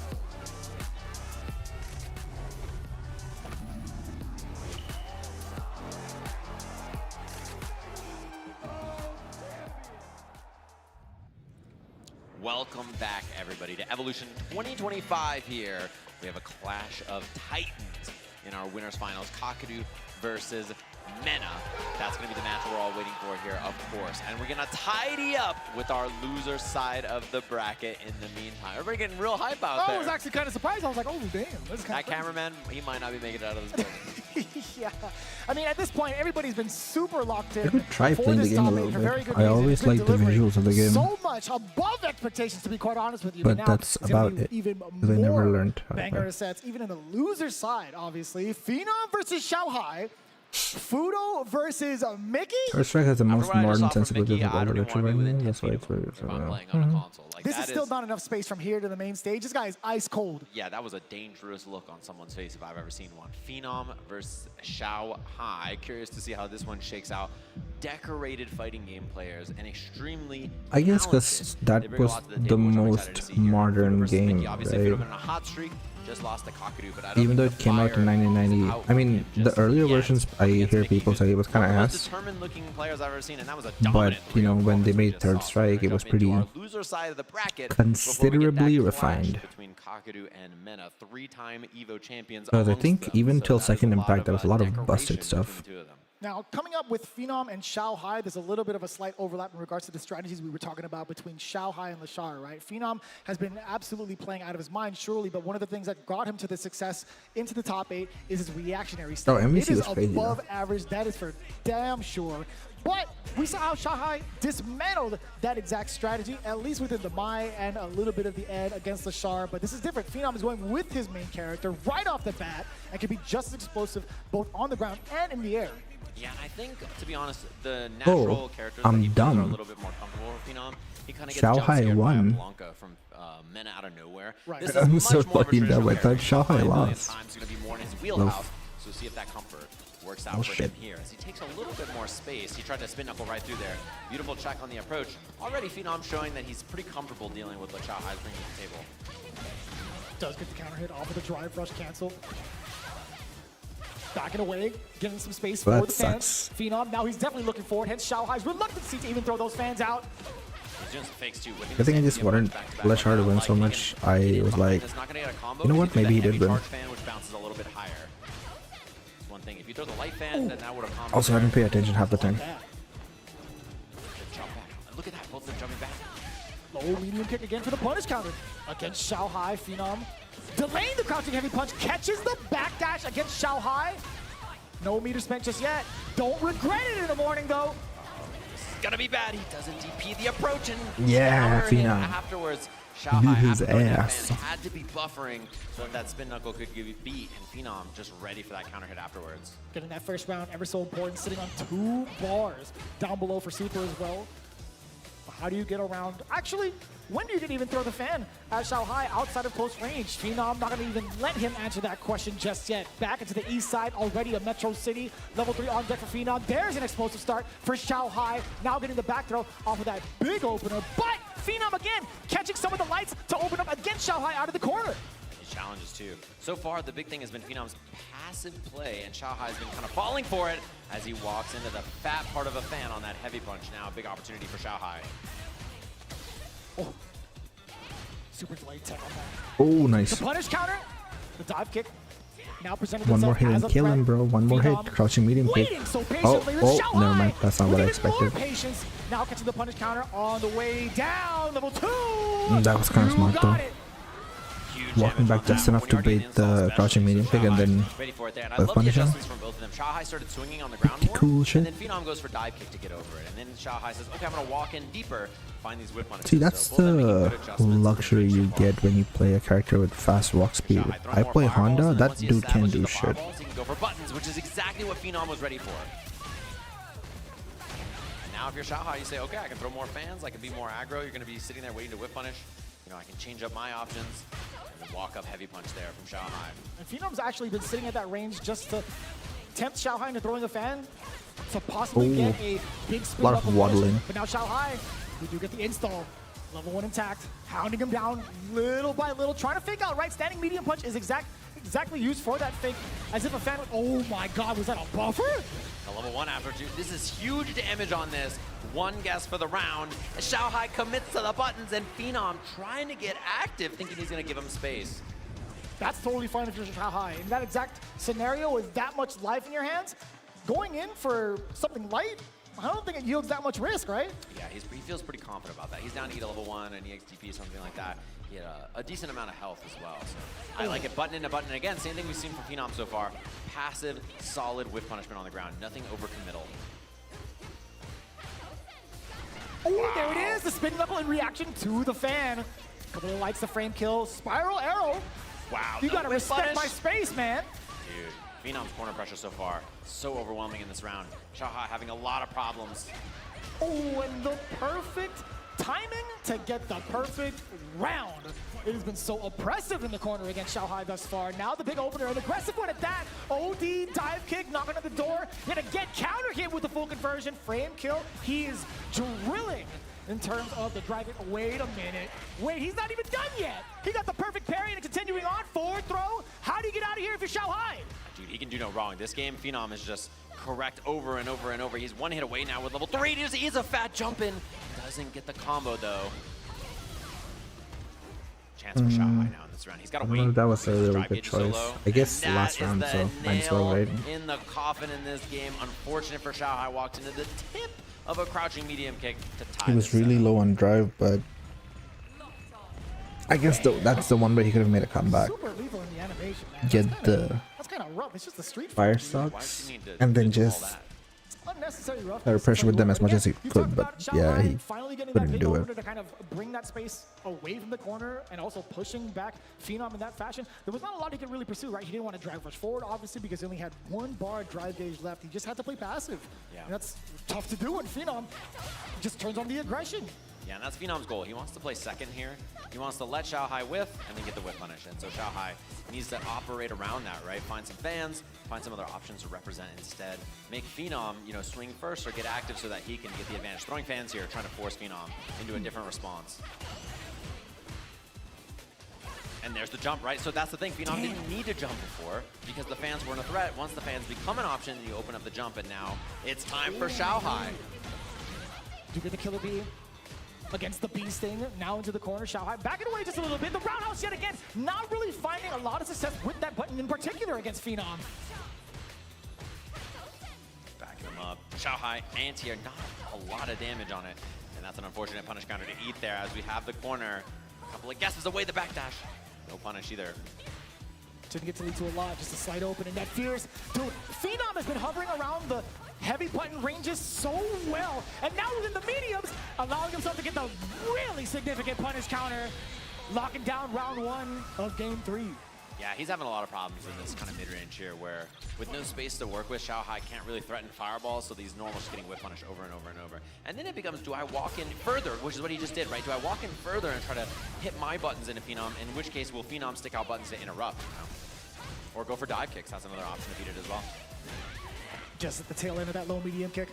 Xiaohai now at the back end of the corner. There we go! The one successful anti-air against a dive kick, it's so tricky to even try to challenge that. Xiaohai finding it. Yeah, you can feel the rhythm in this match, Xiaohai. Poking. Now he's going to wait outside this range. Threaten fan. Phenom wants to spin knuckle through or dive kick over the fan.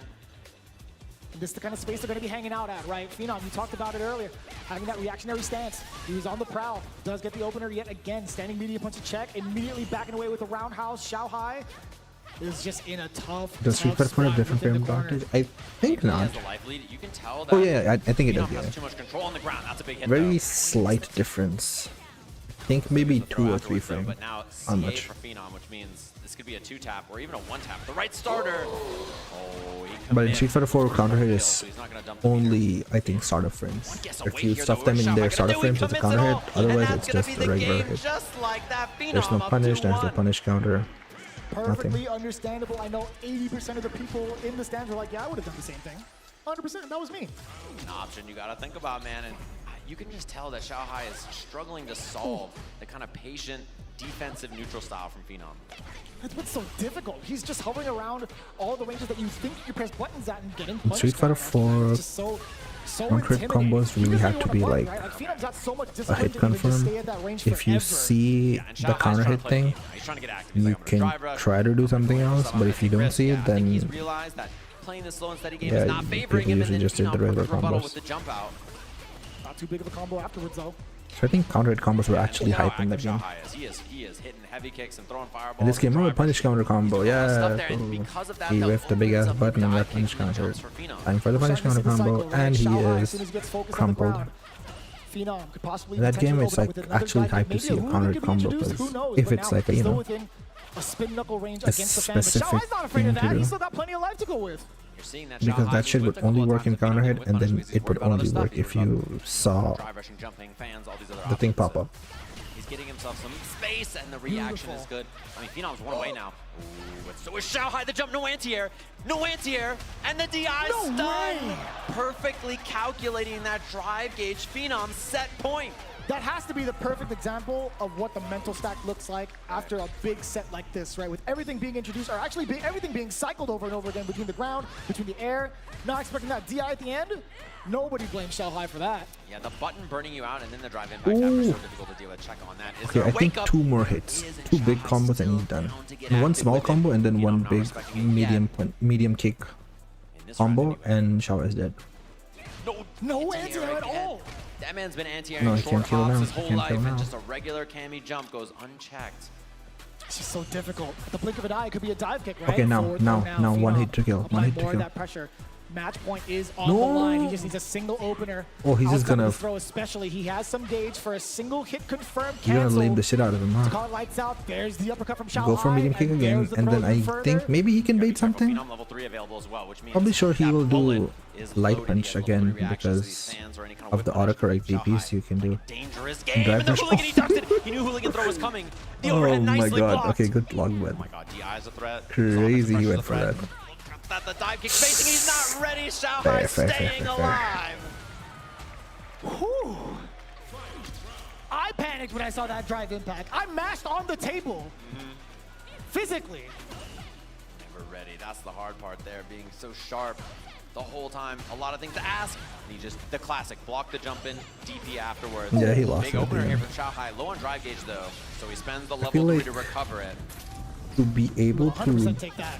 That's a big deal. super though. It at means that no level moment, ones for you would have fans. to be very, very Phenom's we going call it, second with his meter here, in which means he's tune gonna have drive and in gauge control. advantage. Uh-oh, Xiaohai low on drive gauge. You saw him trying to continue the pressure with the OD fans because of the lack of pressure from the, at least without a level 1. OD uppercut. Yeah, he's got to get active right now. Otherwise, the DI is going to whip. And that is exactly what Xiaohai was looking for. He knew as soon as he burnt out, I got to go right now and scramble. Otherwise, a checkmate can occur. I love the awareness to get a little wild because definitely. he knows that if the game slows down, he can't win it. He jumped over Phenom, jumped again. The jump reset happened off of the normal. Phenom thought he had the confirm. He thought he had the DI. Luckily enough, we get our final game between Xiaohai and Phenom, going right back into a Cammy versus Mike. This is it, ladies and gentlemen, for these two. He's been in a lot more high-stakes situations and in so many games. Even though they're all KLF, but still, so many games. In his life. He knows how to turn on the aggression and overwhelm someone who wants to play a passive style. And the question for Phenom is, does he stick to that or does he turn up the heat? Also, yeah, he's been a very consistent Street Fighter player. I don't know if he did a lot in Street Fighter 5, but he definitely did a lot in Street Fighter 4. Moving around so much, right? You might be susceptible to a whiff punish. Phenom's going first now. Crazy. Xiaohai gets to play reactionary, which is favoring him. Fan, gotta guess. He's correct on the parries. He gets a lot of drive gauge back, but close to burnout in the corner. No anti-air DP. He gets the drive rush low or a throw. It's gonna be the throw for Xiaohai. Phenom just looking mad dry when it comes to the drive gauge. Having to parry these fans, trying to be as perfect as possible. There's a big counter hit off of the stand jab. Wow, what a confirm on that active frame crouching heavy punch there. And now, chance for Phenom here. The jump up. Oh! The throw tech to Xiaohai. Great positioning now. And he gets hit. Level 2's available. Double drive rush. Level 2 for the spin. Back of the knee's gonna get cracked here as he goes up in the set. Set point now for Phenom over Xiaohai. That is definitely not official chiropractic practice, I'll tell you what. I don't know where she's getting that from. Interpol? Yeah, maybe not. Don't take down bad guys like that. A little early. Oh, by the way, have you seen the You see Phenom new respecting it. It's been a lot of EXDP so far from Xiaohai.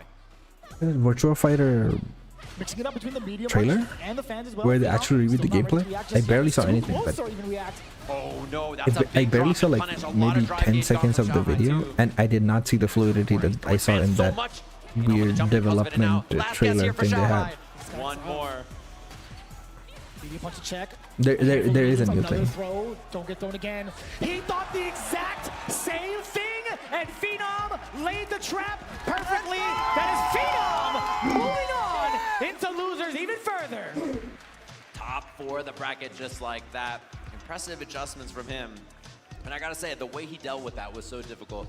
One more time, ladies and gentlemen, can we make some noise for Xiaohai, our 5th place finisher here at Street Fighter 6 for Evolution. Multi-time EVO champion, legend, and one of the greatest fighting game players of all time here in this Street Fighter 6 top 8 with an incredible performance. Felt more like a movie, like an animation, like a cutscene. You were talking about Cinematic trailer, we yeah. have legends in the making with our upcoming match, right? Fudo versus Mickey. We've talked about Fudo a handful of times. It was way too fluid to be an actual game. Impressive bout against Momochi, resetting the grand finals, taking it all the way It through felt like that. Ed and DJ. You know, However, people talk shit about Mickey, Shaq Fu. That's what it felt like. Everything was so much more fluid than it can be in a fighting game. Cleans up that 3-0 earlier that we saw. He's up against Fudo, who had It that looked kind of match cool. with Kakeru where he's trying to overwhelm him, trying to make something happen. Couldn't But quite like, work. He's dealing it with won't a play similar well though. playstyle here. A passive player. He's going to be the attacker in a lot of the instances here. I'm curious to see what character he picks as well. If you want responsiveness in the game, it would be, you know, So we'll have to see what Fudo what do you call it? It can't be, it won't be that fluid, the movement at least. Losers quarterfinals, loser of this goes And if the buttons are that fluid, then I think it's gonna look slightly slow. Genuine question for you. Looking at the current character roster from Mickey, I did get to talk about Angry Bird. We harped on this just a little bit. Mai is definitely on the table. We saw the Cammy a little bit ago. Ryu is also in the pocket. Do you think any of the other 2 characters that we haven't seen just yet might come into play? I would expect How long is Street Fighter for? I mean, how long is this thing gonna be? But I have to work, and I'm working so slow because I'm also watching this. I'm not sure whether he feels more confident on DJ or with Ed in this pick, so it's really just kind of dealer's choice for both of them. That's going to be kind of wild to see, honestly. It really, really depends on Also, what where's the the first male guy and opponent shit? gamut is. Just based off of the I character thought male guy was supporting my That streams. just tells you, man, there's a lot of diversity in the characters we had But in the he top didn't even 8. break up, I There's guess. a lot going on in regards to the current meta. You're seeing a lot of the characters kind of mixing around in terms of results in these last couple of big Capcom Pro Tour events here at EVO 2025. They're getting themselves set up and ready to go. I'm so, Is he working? I don't know. excited. If you're a Street Fighter fan right now, you have Does he go to some work physically? really, really heavy hitters up on this stage. Mickey, for me personally, came out of nowhere, son. For me personally, man. I've only seen him like a handful of times just by name and name alone. Yeah, and that's how you know this game has found its mark, when you're seeing players who are incredibly young having success, and players like Fudo, right, who've been playing this genre for 20 years plus, right, who's still up here on this EVO stage, still performing, having He left success. that job and then he didn't come to It's gonna be see cool to the see both of stream. them up here, a clash of these two styles, and I think a game and a community is good when you can foster both new talent, brand new, who are interested in playing this game, who've been playing, you know, for a while himself, but is young, and players who are legacy and familiar with the game, and both of those types of styles find success. I seem to have in one 9 title, showing that you can play either viewers way from any though. generation and find, you know, At least that's what I can see. 7 or 9 viewers. I would love to see. And you're the as only one Fudo's talking. Kids grow older. Street Fighter 10. Mickey But to be honest, I'm not very active on the stream. Kids. Fudo's kid just beating him up like, this old man's got nothing on me. That's just how it goes. I wonder who's out here But no, you were just talking about, like, watching the different the stream. Like, ranges of yeah, I could watch different this amount of stream players coming in from all over the world. in This really is in a 1080 Street Fighter 6 is in a really to excellent spot 4K in regards to their resolution. But characters. what, you know what I'll do? I'll watch this in 720p while there's just someone talking over the stream. You see Ed versus Cammy, the crowd getting excited. The walkout, of I course. think that's kind of hard to do. Oh, they skipped it. I'm sorry. That's my bad. Come on, man. You know what? Damn, the booze immediately? I agree. That's Boom. harsh. So we got our losers quarters here. Cammy versus Ed. And again, the big thing about Fudo's Ed, he plays this kind of range where he wants to flicker, that range, and then he does drive rush, light punch, right? So he uses drive rush and flicker together to make his neutral game really hard to Maybe. solve. Wow. But even my That's something longtime that's so tough to deal fans, with. We'll see if goddamn, Mickey has a I've been response for both of those options. What a bait. That is a specific bait procrastinating that for Ed so can do. If he does long. drive rush, heavy punch, I'd be into surprised charge if there are flicker, any. back kill rushes, it auto baits DI, just like that. So it's a setup you see a lot of Ed players do. Double drive rush into the kill here. Level I mean, one if I have it, Bisman, that's he great. says, "Loser," and he gets the kill. Yeah? That's how he feels? He's rude.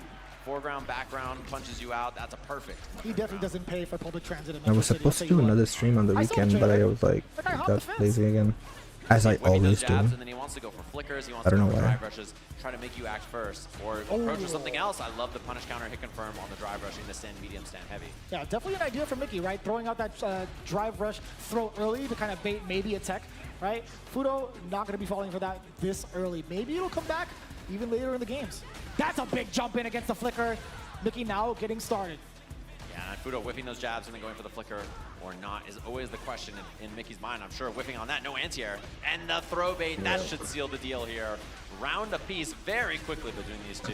My man did a micro step forward just in case he had that much time as he watched that Fierce get its recovery going. Standing medium punch to seal it all. Damn, what a call out against the drive rush. So close. Kill rushes in, and the jab hits. Doesn't get a combo off it, but still, very good position here for Fudo. Mickey's getting active on defense. He's trying to jump the high kick out of these throws. Is there even a way for me to play that game? Not that game, sorry, play that tournament? Fudo not even drive rushing. Just What's ending it nice the- and early so we can see the speed bag and hear that Why is he squeaky running shoe that? on this level 3. Back-to-back perfects. You saw the look? I definitely did. Fudo shot him the look like, what up, little man? You ready for that? I've been doing this a long time. Welcome to the real world, son. He's like, I won EVO 2 years after you were born. That is the fastest my swap I've ever seen. I didn't even see character swap. Goddamn. Damn, the crowd is upsetty spaghetti. I'll tell you what. Skipping it? They just skipped it like right off the bat. They go, Mickey is trying to get this run going with mine. When he had the hit, didn't believe in it there. He's trying to get that I think money. so far, his style has been tough to deal with. Trying to get Mickey. that I tend to first think that his EVO. Ed style is really, really unique. I feel like if you Most pick active, Mai, most aggressive Ed you that I've seen really, most of the time. really That's want the win. A little bit rough on the execution side. Fudo making a little bit of a mishap. Because personally, I feel like she might be just standing there with the parry, one of the most tried to get a boring drive rush, didn't get it out. in the Scary game. trade. Fudo losing a lot of space there. Drive rush, jab, trade And I combo. say that as a Honda player, because Honda, at least he's so bad, you have to kind of play him well. With the spark and the fireball. Back to back to He's back. definitely one of the kind of characters that does not play the game for you. Open up. There's the OD fan. Had At to do least it. at a higher level. And the overhead connects. You know, at the time being, Fudo was definitely complacent with Mickey trying to waste some of that meter, right? He was forced either to try to parry, perfect, etc. But as soon as that OD fan came out, I felt like he would have been like, okay, I'll get this opening, put you in a burnout, etc. It would have been just fine. But Mickey now getting to level 1. One hit I feel like with Honda, what happens a lot of the times is at a higher level, It's going to be a big one.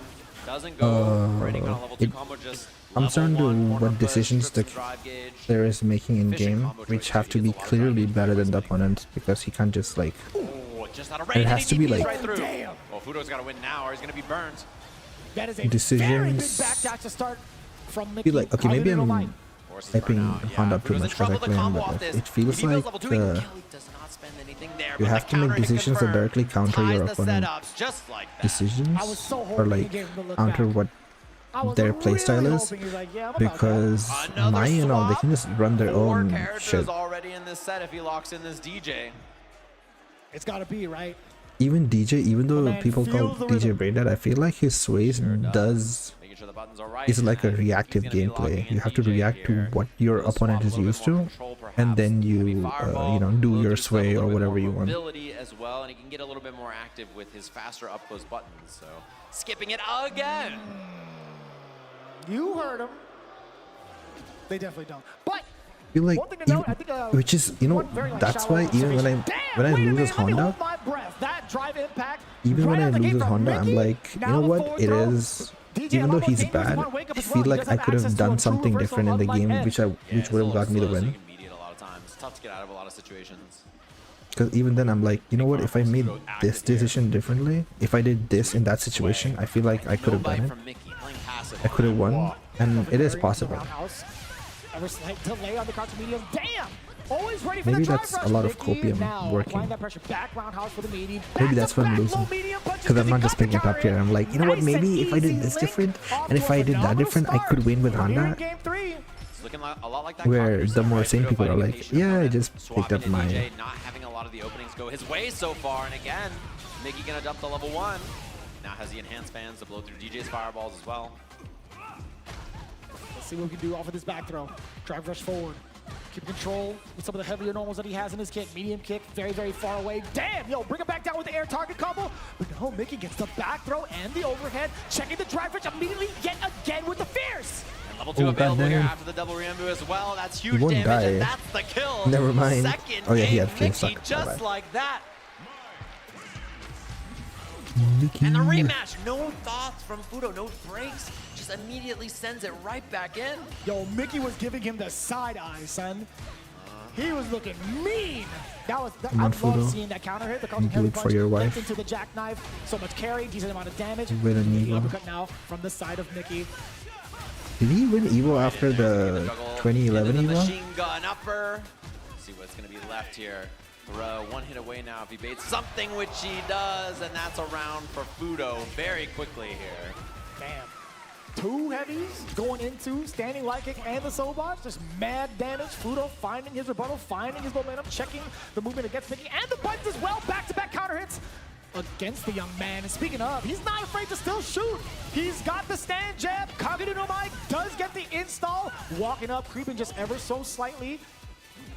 Oh, no anti there from Fudo. He was pre-committed to a parry, and so instead Mickey getting some space. The sway gets interrupted. Love that drive rush light into the heavy confirmed. Safe jump and goes for the empty throw in case there's a parry from Fudo.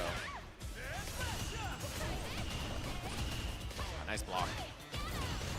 Charge fan again. Rain 12 in VF. String up with that heavy kick in between. Oh. Fudo does have level 3 as well, so next hit very scary. I guess that counts. VF was a pretty big name back then. Back then, Virtua Fighter was like, yeah, I won Virtua Fighter. Now it's like, Virtua Fighter what? So susceptible to that exact movement, that until exact sequence that Fudo hit. 6 comes up. Try and do a delayed throw, not Mickey. Trying to find something. What a bait! You can burn him out as well. That's going to be the level 2 off that just to guarantee the burnout here. I accidentally turned on the read aloud this page shit on my computer. Drive rush on in and the sway! Breaking the shades of Mickey, and now breaking the guard as well. Drive impact for the stun. Is it going to be enough into the level 2? And the rhythm looks good as Fudo with the uppercut for the finish. Beautiful stuff. Love the setup at the end where he knows the level 1's not on deck yet. Guaranteed stun into the corner. Fudo loved the throw bait first as well. Just really methodical. Perfect meter build with the target combo. Everything correct. Nice and tidy. As he ties the setup and the hands are getting warmed. It's the question of whether we see the Kami pick now from Mickey or not, or if he sticks it out with mine. Give me the Ryu. The Ryu? Just give me the Ryu. Everybody under 18's got a Ryu, I think. I think that's true. Yeah, I think that's true. I'll take that laugh as a yes. Yeah, that sounds about right. You know what? That's a pretty Every good day it's like a new person take. From another place has a Ryu and they're in top 8. I actually like that. That's the GOAT right there. As he locks in the mine. I got bad news, guys. Got bad news. They're skipping it. You tried to save the crowd. They looked at SNK's KOF, They're just trying to game making the same slop every year. They looked at Tekken with the same shit every year. Basically the same shit every year. They're like, Tekken just adds like rage drive and rage art, and they're like, yeah, new game. He's taking those big risks back to back just to steal the momentum away, but Fudo still, either way. Street Fighter still does try to switch things up. He's getting active. Trying to beat a throw, does not find it. The counter hit timing looks good. I hope Virtua Fighter is a very different game. Yet again for back-to-back counter hits into the link into a successful match point scenario. Oh, and this way, he's ready for it. Beautiful call out from Mickey. Gonna spend the level 1. Fudo down on drive gauge now, 2. Scary spot. Those charge fans. The counter hit confirm into the DP. Fudo a couple of guesses away now. Oh my god. And a level 2 means that Mickey can close this out on 1 hit. If you could find that exact moment, though, Fudo has kept it pretty tight. All starting things off with that standing medium punch from up close, dash up twice. You saw counter on the screen. Mickey tried to press a button against that throw. Come on, man, crushing medium kick. Gets the throw, no DPOS there from Mickey. Throw technique. One crushing medium kick. Oh, he reacted to the overhead. He thought it was a fireball, I'm pretty sure, and that still works. And he's gonna do the drive rush extension. It's not that he doesn't have the rhythm, it's that he's got the sauce. Fudo tying us up. Final game. Why did he do that? I think he definitely missed the thing, and then he went for the sauce. There's no way he didn't just go for the super. Man, with the confidence, Mickey definitely knew it. OD jackknife, talking about dangerous, pretty risky. Now getting the sweep. Oh, no whip punish there from Fudo as well. He's committed to the fireball. Both of them low on drive gauge now, and the fireball feint. Oh my Fudo gonna get the burn out here with the level 2. Mickey's cracking. Huge turnaround. Mickey's showing why he's a fucking child. I mean, not in a disrespectful way. And he baits it. No, it was a jab. It was a jab, and he recovers in time, but now he's got no meter. So Fudo a drive impact. Scary. Anti-air slide didn't work. Fudo low now. His meter's back. His meter's back. His meter's back. And Fudo's gonna be in trouble here. Down drive gauge. That EX fireball. Don't something too crazy, bro. Don't. Mickey with the kill, sending Fudo just like that. The young man slaying EVO champions back to back. That was so close. Lifetime. Absolutely unprecedented. Mickey is take care of that box, bro. Take care of that box. And once again, ladies and gentlemen, can everybody here in EVO Las Vegas make some That noise dude for is so young, he still has his pimple scars from last week. One of my favorite players in the world, a blast to watch him game as he goes And down. SNK tried to innovate? You know, what do you mean, the stage, who's now in top 3D 4 stuff? of Evolution, his first time here. I'm about to burst on my head, bro. That is actually insane to watch, insane to even comprehend. Mickey coming out from almost nowhere, at least for a lot of the North American fans out there. Get well acquainted. This kid is going to be a legend, if not already. And just like that, there's down to 4. Over 4,000 people entered in this bracket, many of them behind us. Active tag fighter. I did not know 4 that. players left. Winner's side of the bracket. I played KOF games when I was a kid. Not KOF games, sorry. I played SNK games when I was a kid. I played Art of Fighting. I played because a friend got me, not got me, but I got it from a friend. I can't even think about what's coming up next with a Neo Geo emulator or something. So I played Last Blade back then. I played finals of Evolution, of course. Got that chance to get Art of Fighting 1, 2, and 3. Burrito meter filled, and we'll catch you I gamers. played Fatal Fury. I played KOF. I played New Chipotle Samsho. I played a lot of seared smoked peppers with fresh chicken hot off the grill. Neo Geo SNK games with a back touch then. of sweet and a perfectly balanced But sauce. I didn't play honey chicken takes heat the and active sweet tag to a fighter. whole new level.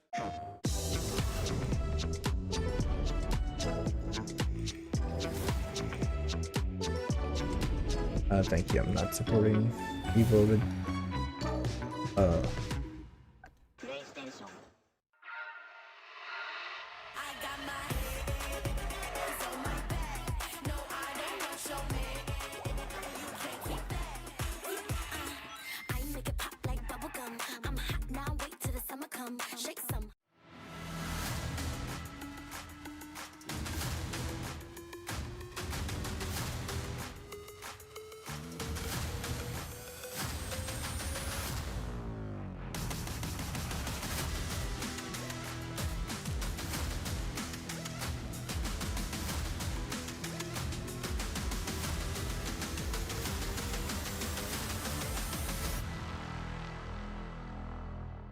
Nikon Daija. Pretty early on, the big game was fun to play.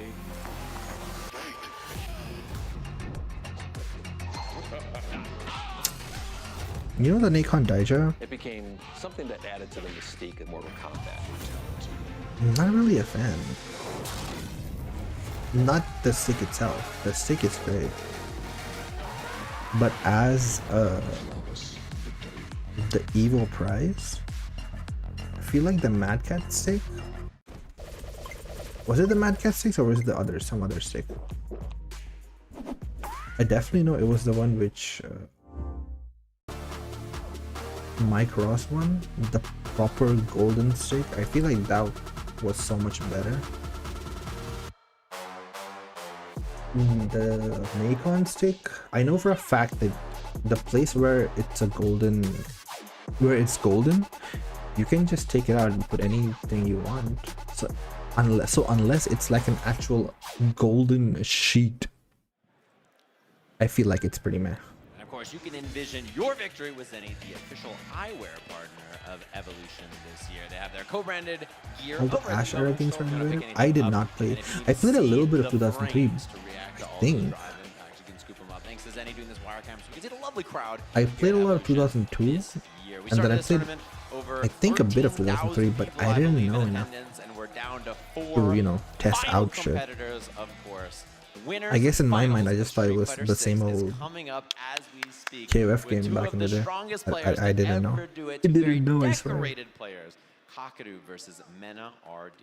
Even outside of the game, they know how to put on the show. That's what excites me the most, right? This has been a very interesting rivalry between two championship caliber players, and I want to see what happens when they take the stage. I hope we get the cameraman ready to see as they walk out. But just in case you guys hadn't noticed, it's Kakadu versus Mena RD over in the winners finals. In case you would miss it, though, in the quarterfinals on loser's side, Phenom taking down Shanghai 3-2 back-to-back, really close sets as well. Fudo falling just short. I guess even last year, not too much. Which sets us up nicely for losers semifinals between Phenom and Mickey. Yeah, it's going to be a good one, of course. These finals, this has been. I mean, they're still. I don't know what the fuck they're doing. Before, when Mena won his very first EVO Japan, it was Blanca versus JP against Kakadu, and now you see them coming up to the stage here.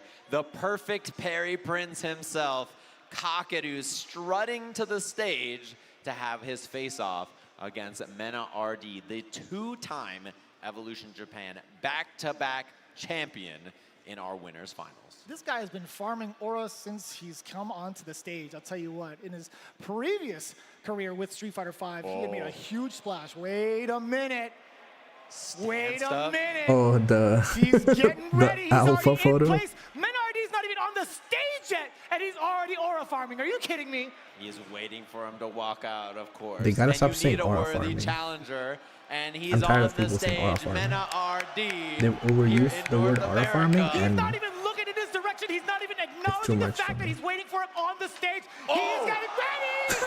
That's what I'm talking about. you know, it's not as cool. Two of the most bad If Menardi does this every time against Kakadu everyone, says, you want to beat me in Japan, I'll come to North America and do the job myself. I like the back toss though. This is going to be absolutely insane. Our winners Popping up is fine. and I'm sure we're going to see You the win, you matchup pop off, that's fine. But this pre-match pose, for Kakadu, where that amnesia got baited. if you do it every time, The job then it's done like, there as we see these two bro, staring I don't each know. other's down, not only in real life, but in the game very quickly here for our Street Fighter 6 winners finals here at EVO. This is going to be the ultimate challenge for these two competitors. I'll tell you what, man. Again, a lot of history we kind of preface it with. Unless it's like a story. A lot of You know who he should have done this against? Him versus Zen. But it really depends on who's The got guy the who most keeps heart, beating right? him somehow. I don't know if there was a change. I don't know if he finally won against Zen, but against him, both of these players then he should do that. We'll see how it goes. Cracking open a cold one. Ready to throw down on the stage. Damn, he looks so serious, though. My man was shadow boxing out in the EVO lobby. Bro, I saw him fighting ghosts. He's ready. He's training for Kakadu. Those are the ghosts he's swinging on. All the fake ones, all the real ones. He's ready. My man was doing a little speed bag prep as well. He's been prepping since at least noon today. I saw him come down ready to play. So I know he's been sharp looking for this all the time. And an EVO win, he has such a decorated history with this game, right? But an EVO win here in Vegas would be a big one for him. Just seeing these two. Oh, I definitely heard Kaba. Yeah. I definitely heard Kaba. I learned scratch in Spanish because of that. What? Yeah, he said it, and I don't remember it now, but I learned it when we were at EVO Japan, because I was like, what is that word he's saying? And Yipe said, oh, that's scratch him. I see. I actually got to know. I mean, we're pretty torn in regards to like who we think is going to win. Crowd, who likes Kakudu to take down this set? I'm kind of curious. Yeah, it's cool when I like, I forgot my notebook at home. Who like here that. likes Mena RD? Forgot his control over his friend. Jeez. The venue erupts. That's the problem with dealing with this Mena guy. They cheer for him here. They cheer for him in the Dominican Republic. They cheer for him in Japan. He goes up on the stage there. That's true. He's got fans all over the world. So no matter where you are, I think he's the hometown favorite. Two regions with some of the finest talent. This is the clash, the ultimate clash right here for all the Dominican Republic fans. Kelo Kid! And here it goes, our winners finals of EVO getting set on the stage. Mena versus Kakadu, a repeat of an EVO finals we've had before. And we're gonna see how this starts off. I expect the character picks to not be surprising. And the big question is, how does Mena make his way in? How does he make it happen? Because he's dealing with a pretty devious foe who's capable of stuffing every approach. Here we go, guys. Winners finals here at EVO. Trying to look for the right space here to even try to press the button. Then RD swinging first with that roundhouse, now punish countering with that medium punch against Kakadu. But slowly encroaching on that space is then RD. The slide in reaction to the ghost. Bro, he's fighting those ghosts. I saw that gif on Twitter. He's How fighting is those ghosts. Blanca such a consistent performer, but he's not in talks about like, oh yeah, top Beautiful done in. from RD, capitalizing on that exact mistake. Mena just plays it slow despite the lead. Oh, and Is again, Mena just the so best deceptive on Blanca? the Is that hitbox, it? crouching medium And punch it's is one of not the his character? Better. Counter poking normals to get things started and get things rocking. And again, Blanca, it's so deceptive. Crouching heavy punch is mad far. The back heavy punch also insanely deceptive in hitbox. It's so difficult. Kakadu though, managing to walk forward with the double departure, backing him up. Trying to surprise him with the X-Ball. I like that as well. Kakadu, he kind of walked in and pressed more normals, so I think that he's making an adjustment that he needs to pull up first against Mena, and that's why he's looking preemptive. It's going to be drive gauge strip here. This level 2, scary thing to deal with the ball. He parries it on reaction, too. None. This level 2 is not counted for much yet so far. It's going to be the tail end here. Still not a lot of drive gauge. Taken away from Kakadu. Actually reacting to the down ball to reset. Yeah, he taps parry and then sees that he's going to whiff and goes for the drive rush forward. Shaking his booty on the main stage. No parry connection means Mena low on drive gauge. And the punish counter continuing on with the spiked portal. Oh my god, that's $1 million combo if I've ever seen one. This Kakadu guy is really proficient. That hit confirm had no business killing from that much life. And that was like a 40-second perfect. Jesus. That's gotta be a world record somewhere. Waiting it out. Mena being a little bit more active, and look at Kakadu trying to be fancy with the air approach. We haven't really seen tower crouching from an RD, trying to bait out something perhaps. Pulling up. I like the forward medium kick again, trying to catch Kakadu with some kind of load there. I guess that makes sense. Here. Double portals out, and Mena's got to put the brakes on. Wait it out. The parry. Departure for the teleport. Didn't really get much out of that. Ooh, in the throat. This is where Mena cooks. His offense is excellent. And he goes for the jump out. Air ball. And he hits the button after he's got level 2 available. I can't believe that was a counter hit. Yeah, come on, run your shit. Bad guesses away here. Run your level 2 shit. And does he amnesia or not is the question. Doesn't go for it, but Also, the yeah, jump to bait the Blanca, anti-air. very good throw loop game. Ready for every interaction. He can go crazy with it. But somehow it's always, oh yeah, can throw loop, my throw loop. Do you think he has to be a little bit more active, at least in closer ranges, right? I do like medium kick as a possible option to maybe poke Mena RD, but he tried to dash up, got greeted with a fierce instead. Yeah, Mena's good about putting out preemptive buttons and then surprising you with his own approach like that. The thing about him is he can just tell when it's time to go, and I think that's a unique skill that you can't really Also, learn one thing anywhere. You I can't wanted feel it for out. so long You just have to know. These people keep making these tier lists, but they don't make that tier chart anymore. That I used to see back in the Street Fighter 4 days. Maybe because of there being so many characters. But I feel like a lot of the top characters in this game are so close. It needs a tier chart. But no one ever wants to make it. And I don't have enough information. I'm not that good, I feel, to make that call. I mean, I can have a shitty version of it, but I don't see anyone making that. Maybe he feels like he's going to be overextending if he did, right? Min-RD, he might be able to blitz punish after all. Not just that though. Even without level 2, I feel like if he lands a shimmy and then he can just go crazy with the Blanca-chan. Take the corner push off of this as well. Ball in, back, forward, sets up the doll. Ooh. Very delayed low medium. What the fuck? Oh, that. Oh, the delay on that, and he gets the rainbow after he can set out another doll here. Oh, Kakadu in a bad spot. The delay timing. God. Possibly cut the jump. Little fella, get out again. Electricity, perfect parry is there though. That's... No fear for the doll. Anything. I can't believe that's crazy. Both the doll and Blanca. And he still has burnout here as well. The wake up jump from Mena to get out of there. The ghost. He's looking for the level 1. That's the question here. The hop in the level 1 is not the threat. Why do you do that? It doesn't kill, and he gets the wrong input. I'm pretty sure he wanted to answer, and he got the sweep. So now, Mena threatening a 2-game lead. Yeah, the tier chart thing? Just make it for this game.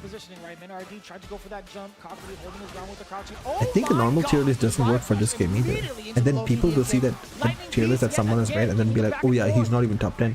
Like, bitch, the gap is so small. It doesn't matter if he's top 5 or top 10. They can also win. And there's another throw. This overwhelming offense from Mena does not respect Amnesia, and it hasn't come out yet, so it doesn't matter. He gets another one, and Kakadu is stuck. He's got nowhere to go. They made some rules for close streaming. I wonder if swearing is fine. No fear of the Amnesia. That is a real statement, Sajam. We have not seen it once out of the 2 times we've seen Kakadu on stage so far. I got a bad feeling the first time he does it, it's gonna get baited. What an airball, the delay tech on that. No Amnesia again. Oh, minus frames there. Wow, he had a heavy kick after blocking that light too. Ooh. Dude, Kakadu he's not playing the video game right now. It's all Mena. He's having some real problems here. He baits the throw. Huge. Rainbow. No, he sweep first. Oh, that's a setup. That's a setup. Doll here, up ball. Pressure he's got to deal with. He baits the Amnesia. God damn. And it's all coming up. Mena I think he definitely messed up as he's trying to setup. lock his place in winner's side grand finals. You are a devious man, brother. I'll tell you what. I had to face you and shake your hand on that one. Yeah, she's higher on the tier list, but like no wins. No good wins. Electricity does get punished. They need to like definitely stop with the tier lists. Make that chart. Make that graph. Make that tier graph. That's what I want to see. Great activation into the lightning beast coming in from the electricity now, trying to catch maybe a walk back, hence the delayed low medium kick. The pressure's still on because of the burnout. It's gonna be a pretty huge factor. Jumping out of the corner is Kakadu getting a punish counter. Off the jump out, no combo from Kakadu though. Goddamn. It's a big one. Air ball. But he went for the parry, expecting a rebuttal. And out of burnout. He's gonna get hit big. Wait a minute. He tried, and wow, what a pickup on that. The low tap into the heavy punch as Kakadu stays alive here. Had me a little bit nervous. I'm like, wait, is that spike going to be coming out since he whipped that roundhouse? That jump roundhouse at that? Double spike down below. That's a lot of drive gauge for Kakadu to spend, too. The lower threshold for a drive It's gonna be dangerous, brother. Off of normal, that is for sure. Oh no! You scrub. Not scrub, but why do you do that? That was so dangerous for no reason. Like, so much of it off of that heavy kick has a really weird range. Great anticipation for the forward medium. He's not dead, but he definitely used level 3. You gotta spend it. He won't burn out, and then he has level 2. He has level 2. Activate level 2 immediately. One more chance. The slide. Oh my god, he pops to level 2. Now, let's see the setup. Let's see the setup. Let's see how crazy he can go. The mix is gonna be coming soon. Lightning Beast still active. Oh, he baits it. Oh my god. He's a couple of hits away. Mena with a chance. Tries to bait something. Oh, he's baiting so does much. not bite. But Mena might. Oh my god, plus frames. Forward hitting bunch space. Down he goes for the hop. No. He committed. Kakadu, the drop. What a chance now for Meta. He goes for the command grab. The punish counter for the kills. He's right on the log as he marches to winner side grand finals here at EVO. Crazy command grab, brother. No, that was wild. That was wild as shit. The comeback with the command grab at the end, crazy. One of the smartest minds. He was in Kakeru's head with that one. Insane. You saw when Kakadu played earlier on this stage, it looked like Insane, he could insane. play the game. And he fights Mena, and he can do no right. He's just struggling to make any part of the screen look like it's his. And instead, Mena just marching him down, all kinds of offense, overwhelming, and there's just so little chance for him to play the normal kind of JP game we see him establish against world-class players all the time. Absolutely insane, too. Just the ranges he was at, just the very last second. I still couldn't even wrap my mind about it. I genuinely almost threw the headset. I grabbed the headset. I'm like, he was 1 out of range. 2, he got the command grab. Like, yeah, who 0-3. Anticipates that. Yeah, and the lack of amnesia, right? He just didn't go for it the whole time. And that mind game, that one thing you got to worry about the whole time, the first time he goes for it, it gets baited. It's a heartbreaker, and it sends Kakadu down to loser's bracket. He's going to be fighting the winner of 2 hungry players down in our loser semis. Phenom, who had that loss earlier to Mena as well, and Mickey, who's just defeating EVO champions back to back to put himself in top 4 of Evolution. I can't believe it, right? So many different ways to get such an established storyline, right? Phenom, we haven't really been able to see him get into a very, very, I want to say like high-placing event just yet outside of the World Warrior Series. Mickey coming up in his very, very first offline event, it being EVO as well, just with the top 4. This is going to be so, so intense. Then they have to face off against Kakeru? Are you serious? And how is he doing? How's Kakadu feeling after that loss we just saw? I think that set made streaming top 8 worth it, because otherwise I don't think I would have watched top 8. That's the question we have to ask ourselves when we get to that losers finals. Yeah, it's going to be pretty hard to call right now. But Phenom versus Mickey, this one's going to be a blast for sure. Is it going to be the Cammy mirror match, actually? Phenom and Mickey? Could be. It depends on whether Mickey wants to run that as well, right? Whether he's comfortable in the mirror, he wants to play mindset or something like that. And the thing we have to wonder, too, is who's going to be the aggressor? They've been so passive so far, both of them, right? Not being very committal. So it could just be a standoff between them two, or one of them might turn on the heat. As aggressive as both of those characters are, we've seen that exact play style throughout the entirety of our top 8 from both of them thus far. So we'll see. I want to honestly say that if Phenom, being the current veteran that he is, right, he's got a little bit more mileage around the world in terms of the competition, but I wonder if he truly will be the aggressor. But we have a little bit of time to kind of consider that, right? Yeah, exactly. Of course, that burrito meter is up there for all of you at home to try to get it. We're going to take a short break, get something squared away, and be back with more Street Fighter 6 in just a little bit.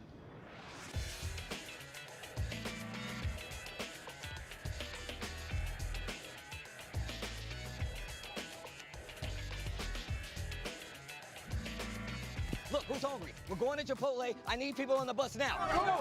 Chipotle on the way, let's get it. Deal. If you can guess how many beads I have, I'll commentate your Chipotle order. I'm guessing around 1,000. Now that's meaty. Of course you go with queso. That way your burrito will match your playstyle. You can tell he's been labbing that burrito technique. Now that's top tier. If you guys love Chipotle, make some noise! Well, Vaya is laughing right now. Look at Vaya laughing right now. Oh, he's doing a dance. What is he doing? Man, he's too ready, you know. Not today, man. Oh my God! And 参加して、でその時また賞金額が上がって、いや気持ちは調子良かったですよ。So it's much more than just playing. It's being a part of this community.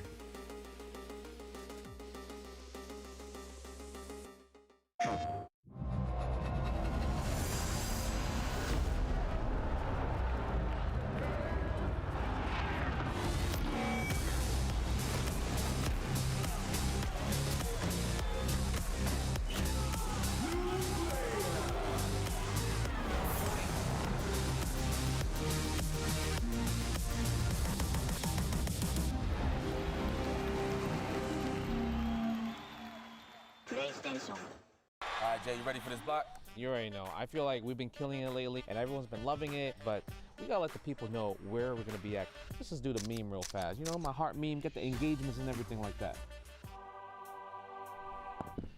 Yipes. So you understand me. It's not about the engagement. I'm just always thirsty for a drink, especially for this White Claw Zero Proof. Yeah, but that was corny as hell. But I'll drink to that. Cheers. Cheers. That's funny. I'm thirsty.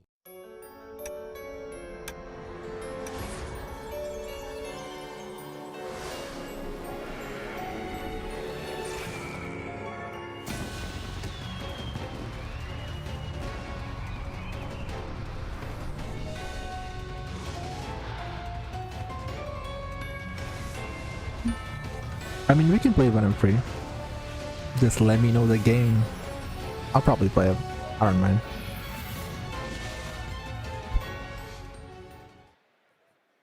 Welcome back, everybody, of course, to Evolution 2025. Great news for all of you. We have top 3 of this bracket coming up. 3 gamers left after this, and there's a spot for Capcom Cup in our next match.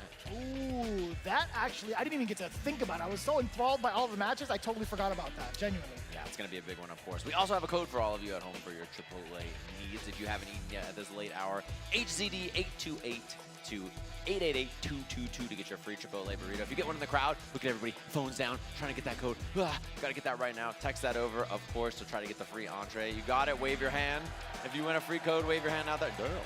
That's what I'm talking about. Hey, that was all of you guys filling up that burrito meter to get this free. I mean, I'll try it out, but I'll probably be ass with the game. So 888. Maybe I'll pick Sagat and just use long range I don't know where normals. my phone's at. I want to claim that. Yeah, free food, video games. It's a good Sunday, of course, here at Evolution. Time for our loser semis.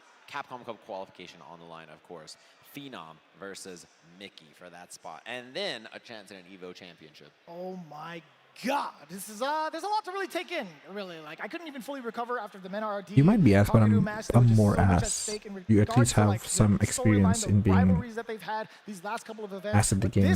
I don't even have that. Phenom versus Mickey. This is a time, especially for Phenom, who hasn't had much of a hot streak, at least the last couple of years, which is kind of funny to say too, because he's been super consistent, getting into Capcom Cup multiple times. Okay, over, see, he might be ass Street Fighter League as well, according to the mechanics of the game. Team over in Street Fighter League EU, right? So it would be kind of a wild But what you don't get is, I don't even know how to play the game. Back-to-back players and possibly put himself in the grand finals. Who knows? And a big deal, too, because we have a lot of CPT season left to chew through. And if you're from one of these regions, you're just begging, please, you get the slot so you can open up enough for me, Yeah. right? Please, if you 100%. win, our region gets another one here as we have the Moose Phenom up on the stage versus Mickey. Top 4 of our bracket. After this, only 3 will remain. And we got that tough road ahead. Kakadu waiting for the winner of this. Mena waiting for whoever manages to get through. All of these great players left for this tournament. The crowd gets hype here for Mickey, the young man from across the world, his first EVO stage. And after seeing this play, probably not his last. And the first smile we've seen on him on stream, genuinely. Yeah, the Mickey chat? That's actually kind of wild, too. You love to hear it here, of course. And Phenom's like, man, why am I the guy stuck against this young By the way, you know so Ken's out in good. Fatal Fury, Everybody's right? cheering for him. To be fair, Phenom was definitely one of the young bucks doing the same exact thing. It said August 3 something PDT. I think 3 o'clock PDT. I don't know, but I think Ken is out in Fatal Fury. So if you want to play a Booty Cheeks game, I think we can play Fatal Fury. He just sits back at home, chilling, vibing, qualifying for Capcom Cup every single year. Very consistent player. You can play Ken Mears in Fatal Fury. Semis here at EVO. And I'm curious to see, is it going to be Cammy Mirror? Are we going to see a Mai on the side of Mickey? Is there going to be another character as well? He's bringing out the box. Look at Phenom's face. He's like, what's all that for, bro? I'm not looking. I'm not looking. He's like, I don't even know what you're doing. Mickey looks like he's actually shy. That he's doing all of that shit. He's going back. Before he leaves in the fight, don't forget your wire. Don't forget, of course, leaning back. Oh, funny. The Quan box. What's he got there? Also, is that an actual cover, or is it just a box that you're using to hide it? So I think Nia and all, they have a proper cover. This just looks like he's trying to hide it with box that with the cover that the controller came in. He's just gonna stay glued to the screen. Yeah. And then he looks down. Trying to copy his homework over there. Possibly. Give him the wrong answers intentional. So this is the question that we kind of ask ourselves. Who's going to be the aggressor here if the Cammy mirror match happens? But also, just the way that these two have been playing in general, that's still going to be the main underlying question. Like, who's going to be the one to strike first, even close the gap first? Yeah, that's what we have to see here, too. And Phenom, I think he's very versatile, very flexible. He can play whatever way he wants to play. So I'm curious to see how that goes. He's got 4,000 buttons under the box. I think minimum, yeah. He's got a lot of buttons over there. That's a Sapphire. Which one brings the Chipotle? The code from earlier, that's the one you get the emergency. He input it into the stick? Yeah. I wouldn't doubt it. Well, this stage is real pretty, I can't lie. We are getting ourselves. Bro, that look, why is he giving him that look? Why is he at that angle? He's so far away. I think that's like the perfect angle to look down at Phenom's hand. Yeah. Right? Where's Phenom's box? Yo, Phenom needs a box ASAP. Where's the Metal Gear Solid box? I need that real quick.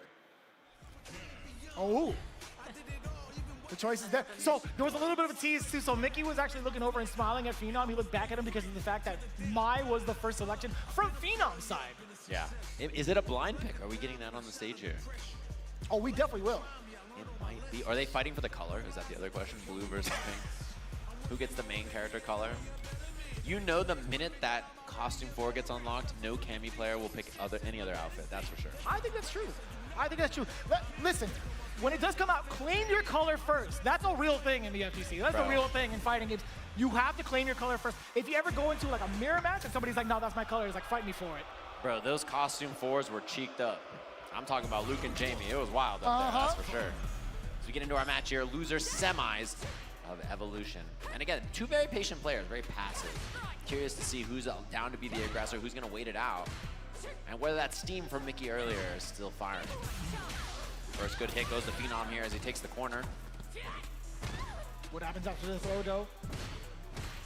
Nothing too explosive. Nothing too explosive right from the side of Phenom. Still trying to test the waters against Mickey. Yeah, see what he's got going on here.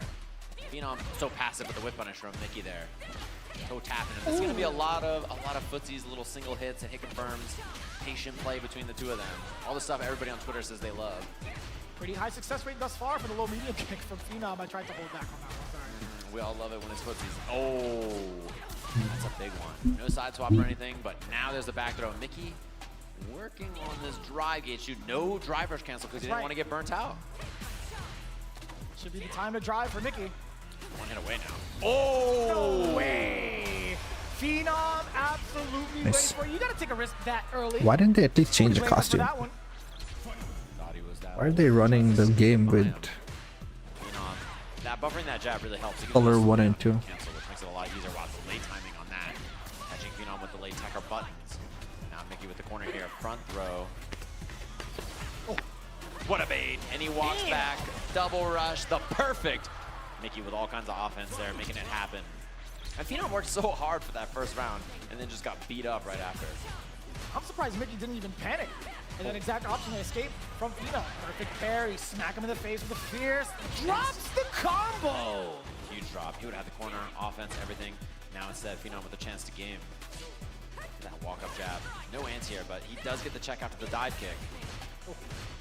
Back-to-back fierces. Chunks of damage on the drive gauge, by the way. And hit on the cross-up. That might have been intentional from the side of Mickey. And now he's got the corner instead because of it. Level 3 available, locked and loaded. No anti-air. Not even a back medium punch from Phenom. And now he's in trouble. No anti-air again. Jesus. You're definitely within range for an uppercut. One hit game. Both of them locked and loaded on meter here. One crouching medium kick could be the deal. Oh, Phenom didn't fight. He had the counter. I feel like whoever loses needs to change a character. Whoa. He walked all the way in. The surprise! No shot! He was treading such dangerous waters, but he was actually the shark at the very end. The hooligan command grab. Damn, not dead yet! Drive rush? The dive kick, and Phenom was looking for the check on the approach as well. Game 1, Mickey just like that, and we get a rematch very quickly from the side of Phenom. Harassing. And then you see the tap parry. He thought Phenom would hit the heavy kick back. Auto measuring coming in from the side of Mickey. No big conversion off of the OD dive kick. And now spinning around with a roundhouse. Rebuttaling with a dive kick of his own. Well spaced. Very, very deep. That spacing was absurd. Wow. And he's in time with a safe jab. That's going to be a big punish. This Just time the throw. That's a big turnaround. You can feel the momentum slipping away from Mickey a bit on that one. Or so we think. There's a roundhouse. Yeah, slight walk up. There was a counter hit attempt from the side of Mickey. Grab just a little bit faster. Wow. That was sick. Medium kick just beating it. And there's a punish. Wow, I'm surprised that even reached from Mickey. Tech on the throw, builds Phenom back that drive gauge. Oh, exchange of blows. Side swap, corner pressure. There's the counter hit conversion Phenom was looking for off of that crouching jab. What's the pressure sequence going to be like? Tech throw. Mickey, how do you contest against it? Another one. Is he going to hang back? Throw loop. Oh, perfect parry on the dive kick. Yeah, I've got a dive kick. Sapams. And there's the hit. Easy peasy kill on this one. I mean, into the level 3. Gotta watch that cinematic. That's what it ties is. Up our set in a scrappy loser semi so far. I think it's a good time to change to my. Other person is going to go for, right? Mickey setting the precedence with a lot of medium kicks in that particular game. Roundhouse as well. Phenom not budging at all off of some of these tactics, but now he's the one to kind of initiate with his own medium kick. The dive kick does connect. A couple of lights to get that link. Oh, a little too far with the counter here. Confirm off the jab. So Phenom just backs it up. Wow, that was ambiguous. 3 out of 4? Hello? Mix. Heavies back to back. Dude, so much damage on the drive gauge. Phenom also can't get a single hit conversion. No drive rush cancel on the board for him. Mickey, now is the time for him. Yeah, and a throw loop and now dive kick. Just in case there's a tap parry on a wake up. Phenom's out of there. I thought Mickey would dive kick, not Phenom. He's one hit away. Mickey just blocks and needs to throw. He needs one more solid hit to clean this one up. And the DI. And no one's home with the super cancel. So round on the board for Mickey. That was unexpected. Was already in the stands with a crouching medium punch. Had no time to parry at all, obviously. The super, just not gonna happen. Mickey now with the throw. No DPS there from Phenom as well, so that's a sign for Mickey. Ooh. Bro, he is beating up Phenom's drive gauge, and there's a tap parry because of it. Another throw. Phenom. Flashing up, just setting the pace. Low medium kick exposure. Yet again. Throw. Simple stuff from Phenom on offense. Oh, missed time. Come on, man. Keep it simple. Don't go too crazy. And I love the reset. Beautiful.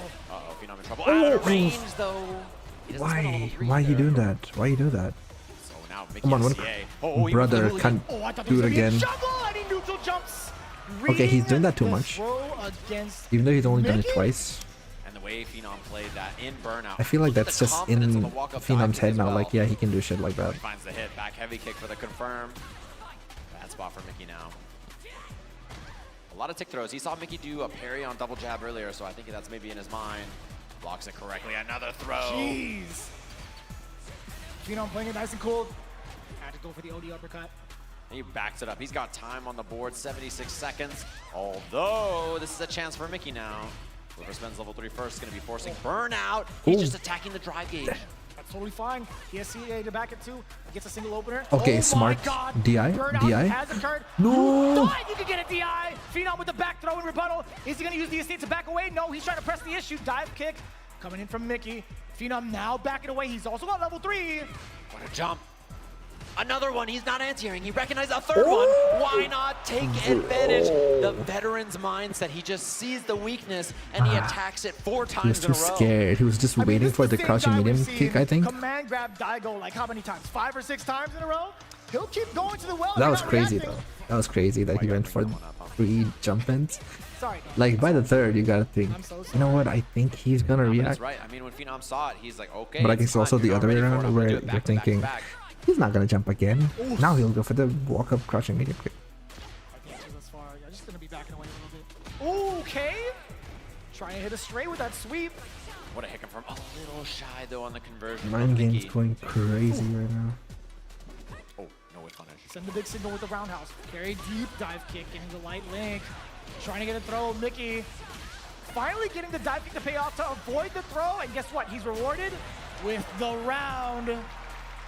Fancy stuff there. The spin knuckle extension, something that Cammy has now. It's really cool that she can get a lot of damage off of, and the whip punish. And Phenom just, he's ready on time. You know, he sees the whiff, walks in, finds a crouching medium kick on the walk back. Oof! Yet again, reading the throw against Phenom. Whoa. Laid back throw, and he gets counter hit thrown for it, and Phenom's first again. Still going to that well, huh? Yeah, he's gonna keep throwing him, I think. Yeah, I mean, he just recognized it's time. There it is. Another throw attempt. Mickey out of there. One hit round though. They both have so much meter. Nice whip punish, and he should be able to kill without any resources here. Set point to Phenom. What an advantageous state to be in. I guess, yeah, Phenom just realized now that Mickey's paying too much attention to the ground game. Backing away ever so slightly. Oh man. He's done So he's just gonna keep jumping. Also, I think he's too scared to anti-air because of the dive kicks. Phenom wants to look for late in the game. What a reaction on the drive rush. Good call out. There it is. Another throw. Mickey tried to attempt with the button this time. You saw it. Yeah, I think he's, oh, nice. He's got to attack. The drive gauge is Too low. much. You can feel the threat from Mickey, and another Come on, throw bro. from Phenom. Crouching medium kick. He's turning Camley into a grappler before. Okay, finally. Went for the hooligan and delay on it. One more hit, level 3. His turn to mix. Jump back. Come on, don't do that. Don't do that. And an air-to-air looks good. He has the extension off of this. Lots of drive gauge to cook with. He has the level 1 at the end for the kill. The DP, it's Didn't enough. even need the level 1. Is tired of his tricks, tying up the set. Crazy good. Okay, that was a very... Yo, was that a very optimal combo? It looked really good to me. As soon as he got that hit. And this has been the big question now. How is he going to switch up while the throws have been so effective with Phenom? Yeah, and Phenom, you know, he's going back to the well. He's being tricky. Stuff that he's done a million times before. He's gonna go to Ken? Instead, Nope, we'll have to see if he can go back to the well, be a little solid here, and get the job done against Mickey. Is it a throw or not? Is the guy? He's done so many. And there's a jab into the throw first. Mickey was holding up, I think, to try to get out of it. Oh, now switching it up slightly, right? You saw the tick throw into the crouching heavy punch, then back into the mix. You know, Phenom, just keep going for it. There's another big answer from the side of Mickey. And he has to keep guessing, though. He won't tech, brother. Like, he's just not down. He's dive kicking or he's going to block. In the final game, he might be paying for it with his tournament life. Ooh, a little high on the dive kick. Okay. I think we still got it. We still got it. Damn, Crazy? Crazy? Burnout, too. Oh, the DI, no Couldn't do anything about it. Drive rush for the extension. Should be able to double drive rush. Get the kill without any Oh, meter. damn. Nicely Okay, done. Set meter point here for efficient. Mickey. What a turnaround. We thought it was going to be the problem with the throws coming in from Phenom yet again, but he's found a pretty proper rebuttal. Oh. And now it's Phenom actually getting baited, throwing out. No anti-air, though, from Mickey. Tex, he builds a bar. Ooh, Walker there, finding the hit with a heavy kick. Oh, another one. And Mickey's getting close here. He's 2 hits away. So throw, he's taking space. And what a DI! Oh my god. Phenom tried to react. This is going to be so dangerous. Did he need to do that? In trouble now. Mickey at full life. Pretty healthy on the drive gauge. Oh, No way. brother. I know you wanted to I had bait to respect something, the but not DP like because it would this. have killed him. He's going to burn himself out soon. The dive kick, not punish. Another dive kick. And oh a my god. throw. Just wake up You don't DP get his your ass. drivers cancel unless it kills. Okay. Ooh, but Mickey can. Nice block back and forth. He's got the drive. No anti-air. Oh my god. Drive rushes in. There's another throw. He's got level 3 though. Single hit territory for Phenom. Oh my god, burns. No anti-air. No anti-air again. Phenom just blocking it out. Yeah, it's a no-go. Mickey moving on in this path over EVO champions and veterans alike, as he has a couple of sets away from a potential EVO championship. That young man gets the dub on stage, and he's got nowhere to go because we have our losers finals and then grand finals here to see if he can make it all the way. The crowd absolutely erupting and already onto the stage. Kakaru is trying to get a piece of that action. He just wants to go back into the seat against Mena RD. He doesn't give a damn about anything else. Bro, he spawned like a Pokemon trainer. He just walked at him. He just do. He just like appeared, ran on the stage, and was just like, I'm challenging you. Whew. That's going to be a good one here, of course. And man, if you're Mickey, a nail biter of a set, scrapping for your life in this one where you can play defense, you can play offense, it's back and forth. Now he has to chase, right? He's dealing with Kakadu, and he's going to have to be the one to go in there and make this happen. So very curious about this one. And Kakadu, how is his mind palace? How is he feeling after that loss earlier? Is he going to recompose and be okay, or is it going to be a harsh loss that really sets the tone for this loser finals match for him? Kind of difficult to gauge right now, but I'll tell you what, going up against opponent. Mickey, he's got to be feeling so confident making this run of a lifetime. And also the big adaptations against Phenom's offensive sequences, right? I mean, like, it was rather intimidating with all the throws that have been pretty much He might be feeling confident, but I bet he's refusing to tired as fuck. uppercut some of the big jump-ins that Phenom was trying to catch, but I feel like this is one time you need a small break. Give him like 2 minutes to recover. This is actually the most hotly contested set in the loser side that we've seen in a lot of the CPT events this far. Yeah, it's been really contentious. The last few matches, we've seen a lot of 3-2 action besides that dominant performance from Kakadu. So, you know, of course, we saw our replays, and they're just going to jump into it in a second here as our players are on the stage ready to go. Losers finals here at EVO. Doing some button checkings, character locking. Is it Cammy or Mai against Kakadu, who we know is going to be playing the JP? Not too much intel on that just yet, but one thing's for sure, Kakadu, he has had this face since I saw him in Las Vegas. I shook his hand, slight smile, right back to business. Yeah, this guy's serious. I don't think there's any ifs, ands, or buts for him. He's trying to throw hands immediately and get back into this. I think whether it's going to be to his benefit or detriment. Taking a little bit of a sneak peek. There it is. The Mai does come out against JP. A little bit of a spoiler alert. You might have heard it.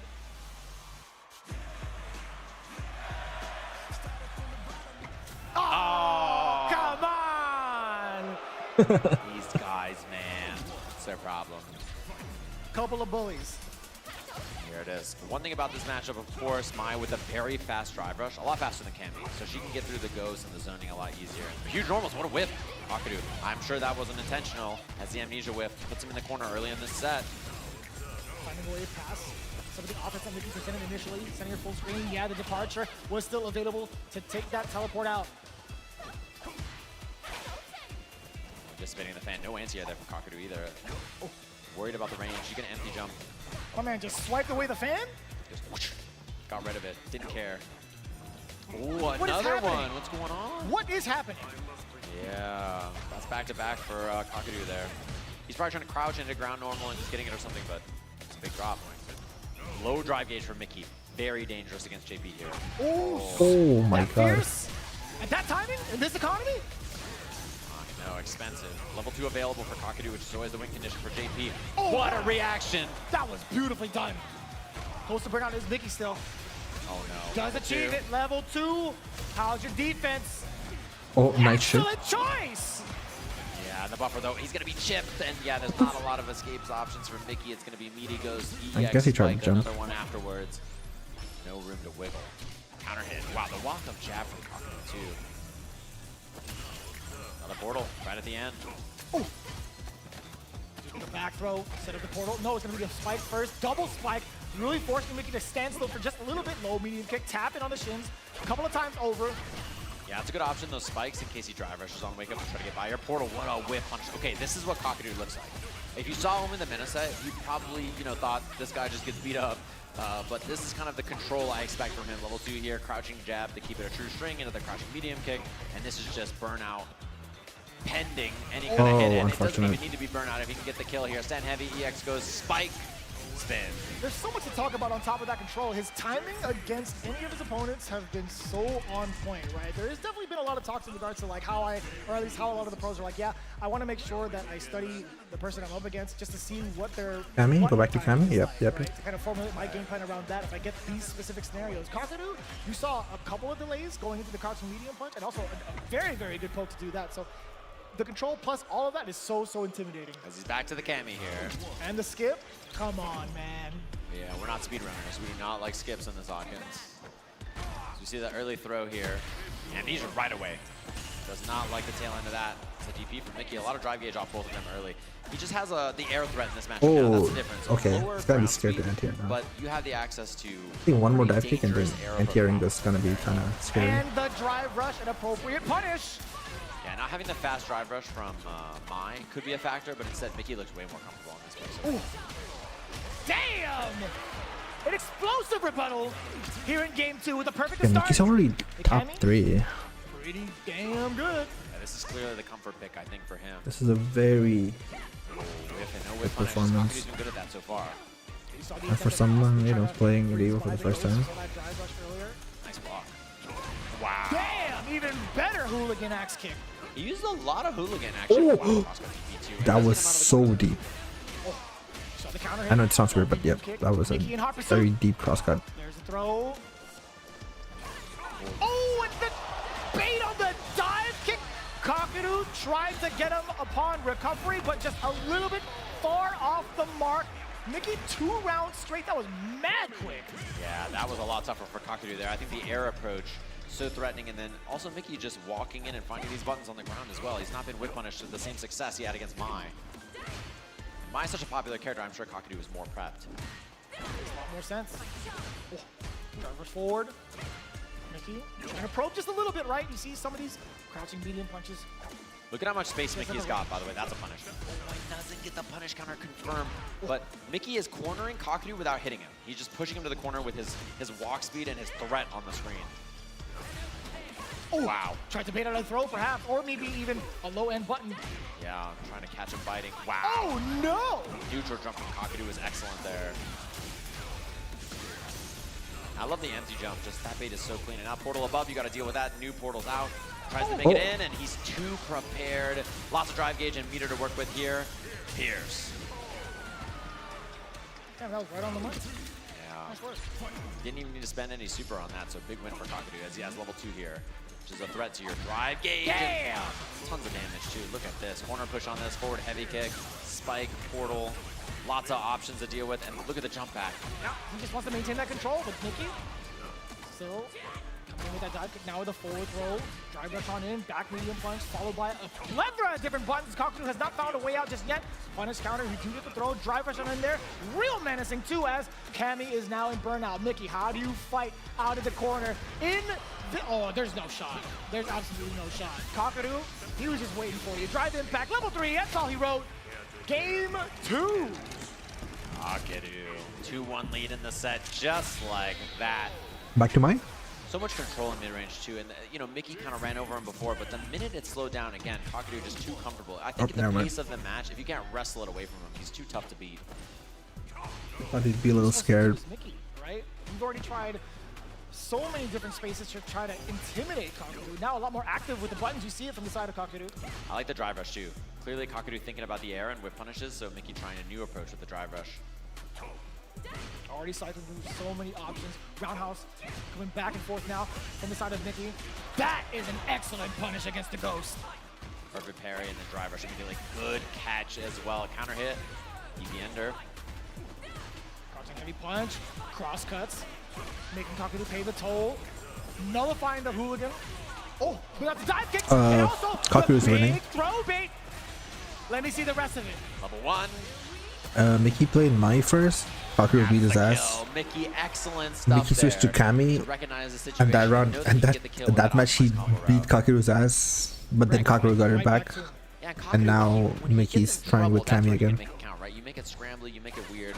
You don't want him to just sit there and play the game kind of grounded and controlled. So I like that Mickey's trying to scramble with late dive kicks, weirder looks, try to make him uncomfortable.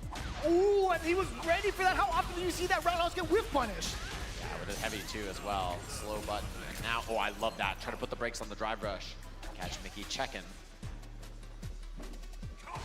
Talking about that control being shown off by Kakadu yet again. And that was so tricky to the standing medium kick. It's going to tantalize Mickey a little bit, but now he's in control yet again. Match point here in Losers Final. And with a perfect. Can Kakadu get his shot at revenge against Mena after that dominant winner side performance? Can he end the dream here? Uh-oh. Mickey with the approach. Portal's off screen, no longer a threat. Sitting back and waiting a little bit. Neutral jump medium, trying to test the waters with low medium kick as well. Ooh. Nice buffer too. He's ready with the medium kick intercept. Portal above. Walks in for the throw, knowing the parry is coming. Smart. He's gonna burn him out here. This is a bad spot. He's gotta try to parry. Doesn't go for it. Instead, he gets hit. Portal's up for the extension here. Burns should be the kill. He's got level 1 at the end of this for Kakadu. No, he doesn't go for it, but chip is a factor too. How do you get out of this if you're Mickey? And the answer is you can't. As Kakadu ends the run of our incredible young player here. Las Vegas, can everybody here make some noise for Mickey with the 3rd place finish here at Evolution?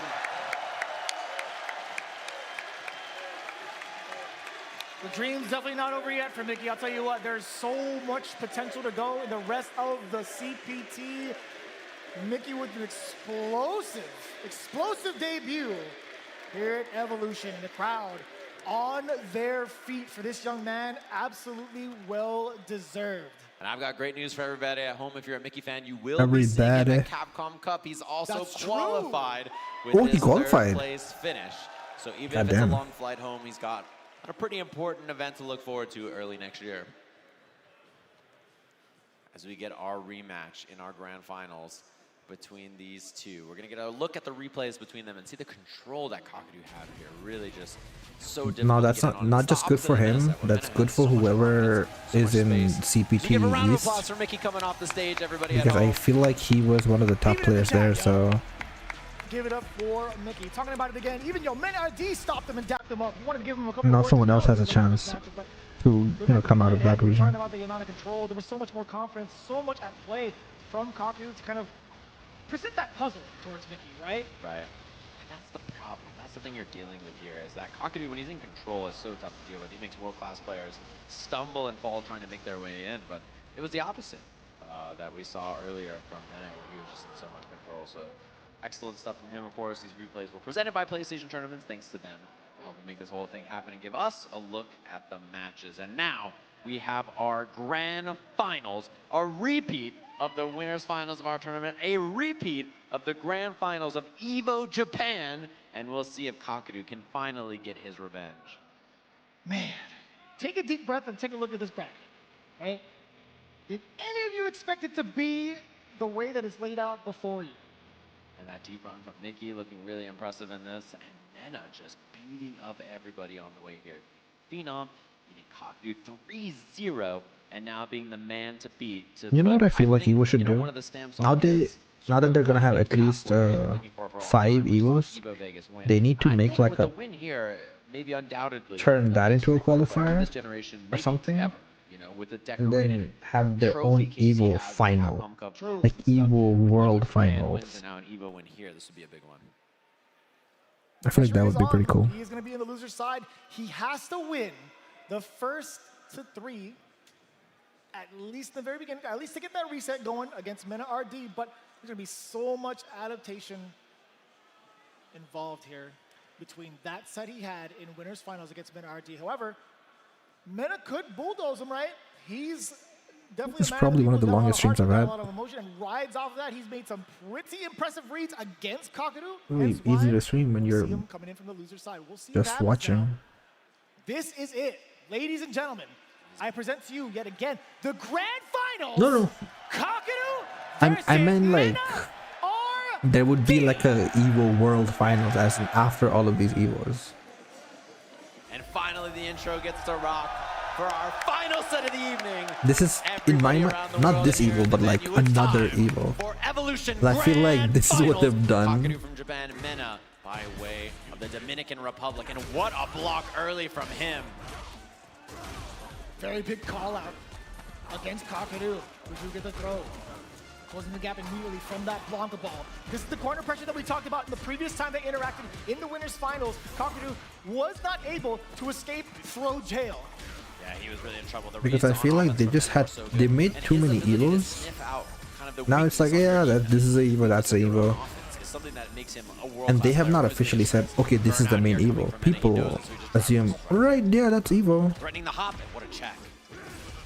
People say, yeah, Las Vegas is the main EVO because that's the first one. But like, oh my god.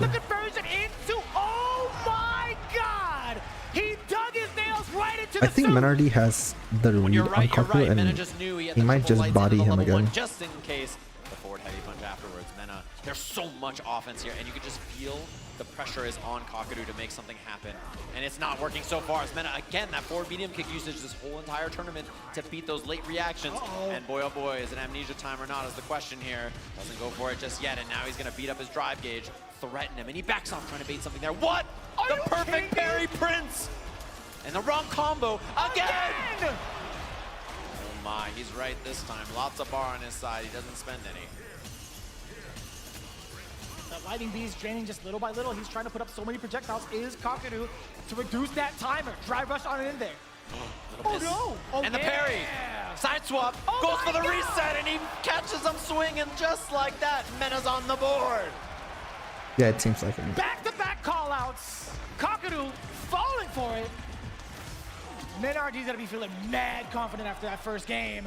Technically second, at least second EVO win because he won EVO Japan. The looks he gives them are so confusing. It's fake coward crouch and then the drive rush catches the whip.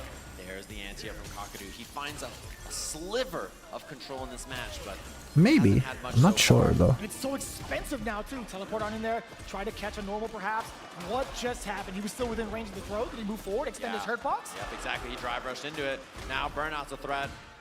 And that's that on the drive gauge here. Goes for the throw. Again, it was regular amnesia for Kakadu and the DI. This time he's ready. Portal out. Oh, clean. But Mena has a lot of drive gauge to chew through here. This Kakadu's gonna try to survive for a bit here. The ball in.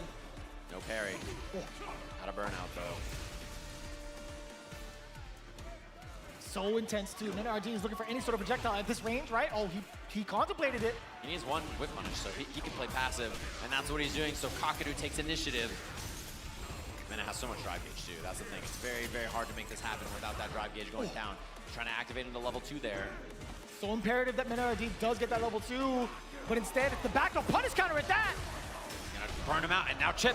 Kakadu has to avoid the chip. He's gonna try to jump or amnesia the ball, so he's just waiting. Beautiful stuff from Mena. Knows the panic is coming, and he just senses with the right choices. He tells when your fear is there, and you can just make the perfect response.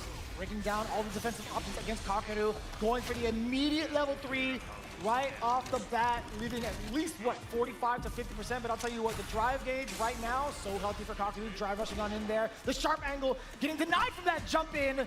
MenRD caught it for a little bit. I love that drive rush, getting the command hop past the body. Level 3 is intact. He's gonna punish the hell out of that amnesia. You thought I forgot? Not today. Oh, Back good medium stuff. kick to catch the side switch.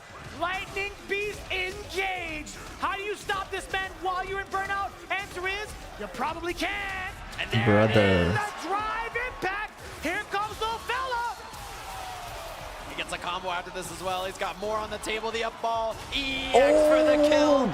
MenRD insane marching shit. dominantly towards an EVO championship here in Vegas. I think in his mind he already won. One game is all he needs. He should do that Hungry Box thing where he starts crying it feels so mid-match. There it is. He's ready with the slide. You know what would be even better? It would be very disrespectful, but if he just got up and started playing. Getting the big opener against Kakadu.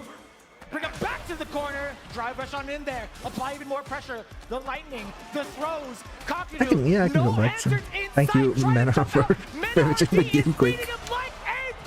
He's looking at championship point. MenRD, can he do it?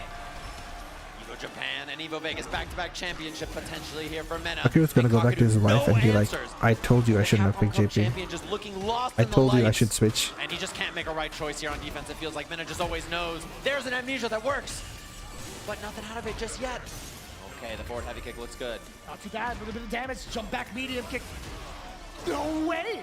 Was that One hit away. One hit away indeed. Double drive rush. He has the level 3. And Mena RD cannot be denied 2 times here in Japan. And now This is a crazy wash. Street Fighter 6 champion. Crazy. Mena RD. No end in sight.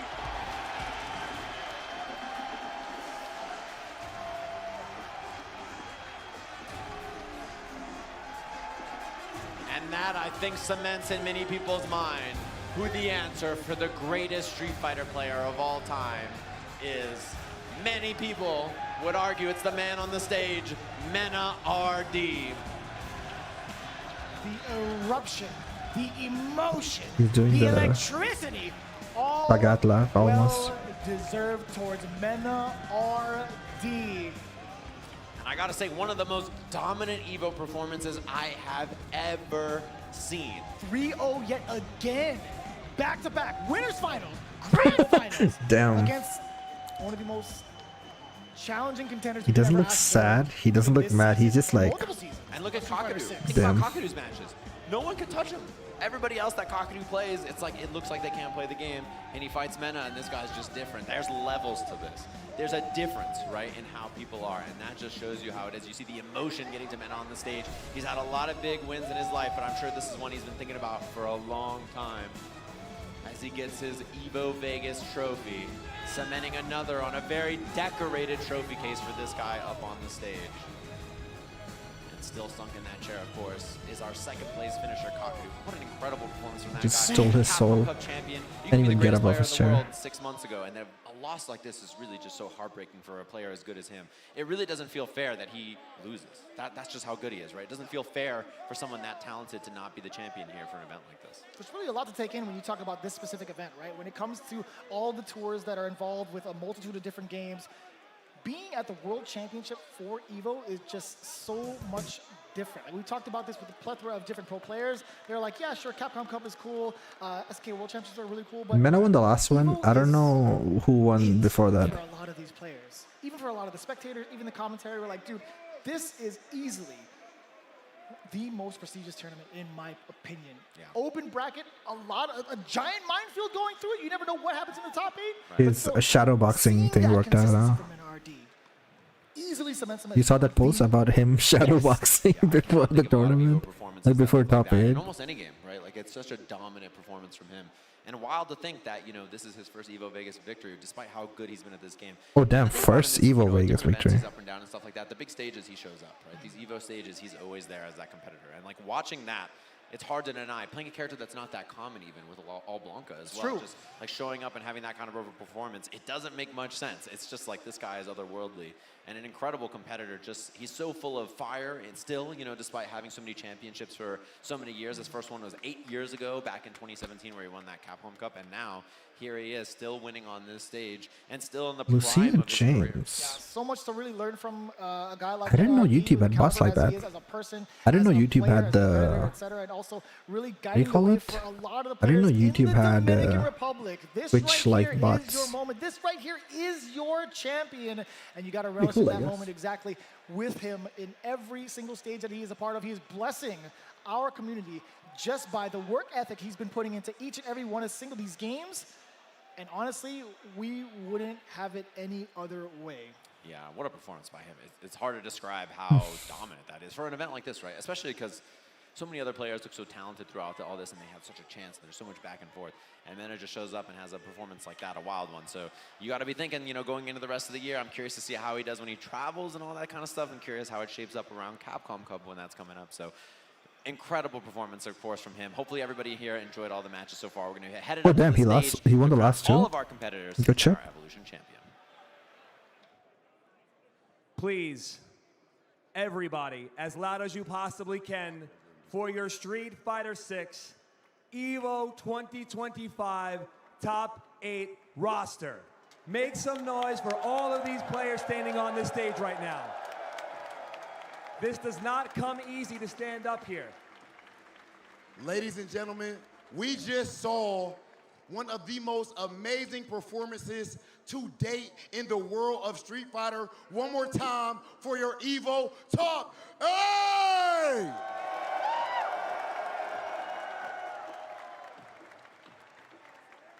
Now, let's get these gentlemen their medals. Please make some noise for 7th place, Angry Bird!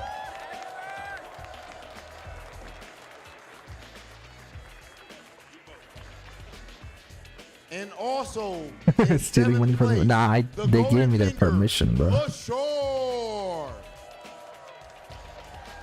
Sorry, Evo, I'm not subscribing to you. I'm not watching your ads. This is free promotion for them. Place, the legendary child, Shanghai! People who wouldn't have watched EVO are watching EVO because I'm streaming it. And like also, you two. In 5th place, and me. Japanese fighting game god, Fudo!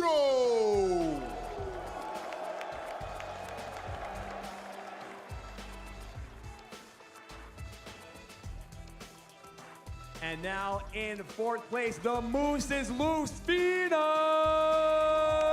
Yeah, I wouldn't have slept, but I definitely wouldn't be watching. I'd be doing work like a normal person.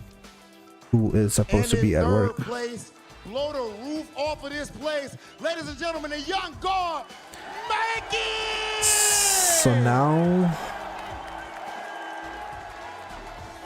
Yeah, definitely. You won the biggest tournament in the world. Congratulations, man. Here's $2 and a burrito. I hope you enjoy your winnings. And now in second place, Kakeru! Legitimately, the best thing to come out of EVO is the Capcom Cup. Basically, yeah. The chance to get into Capcom Cup... The chance to get to Capcom Cup is the best prize. And if EWC was also a thing in here, then I guess EWC. Some would say the GOAT, Mina RD!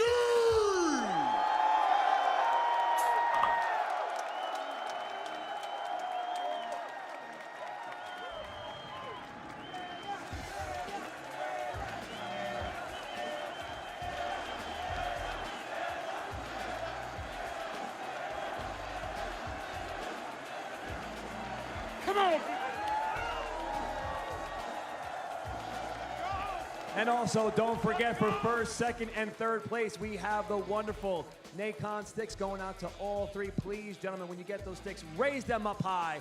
First, second, and third. Thank you very much, Nicole, for providing some artillery for these players. See, it looks so meh. Like, the Mad Cat stick was completely golden. Get to talk to our champion. This top 8 was just too phenomenal. One more time, turn this place up for your EVO 2025 Street Fighter 6 top 8!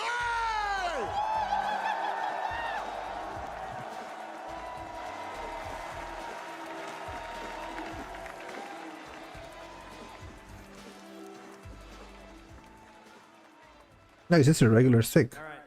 You know what they could have done? Give it the golden buttons. Give it the golden ball top or something. Having the weight of your EVO Japan win on your back, what was your mental state coming to this particular EVO this year? It's been long enough. I think that's a fair answer. Give it up. That is a fair answer. It has been long enough for him. Mina, your legacy at this point, to say that it's solidified would be an understatement. I know how deep your pride goes. Please let the people know exactly what you want them to be looking at when they look at Mina RD, and what message did you send by winning EVO Vegas? Revive the punk beef? That's a great question, but I don't want people to look at what Mina RD did today. I want people to look at what we all did today. Being part of this show. Being part of this show is the biggest privilege of my life. And being able to perform in front of all of you just confirmed to me that we're doing something beautiful. Thank you so much. Now people are gonna compare his win speech with the Arsenal win speech, where it's like, yeah, I won like 5 EVOs. I don't think anyone's done this in one game or some shit. Oh, I bet people are already shit talking on Twitter as we speak. Can you please assist us, Mr. Lee? Come on, man. Sagat comes out tomorrow. Let's go, EVO. Let's see if you have anything else to show us. This is it, your last chance. Turn this place upside down, inside out, for the Street Fighter 6 EVO champion, Mina RD!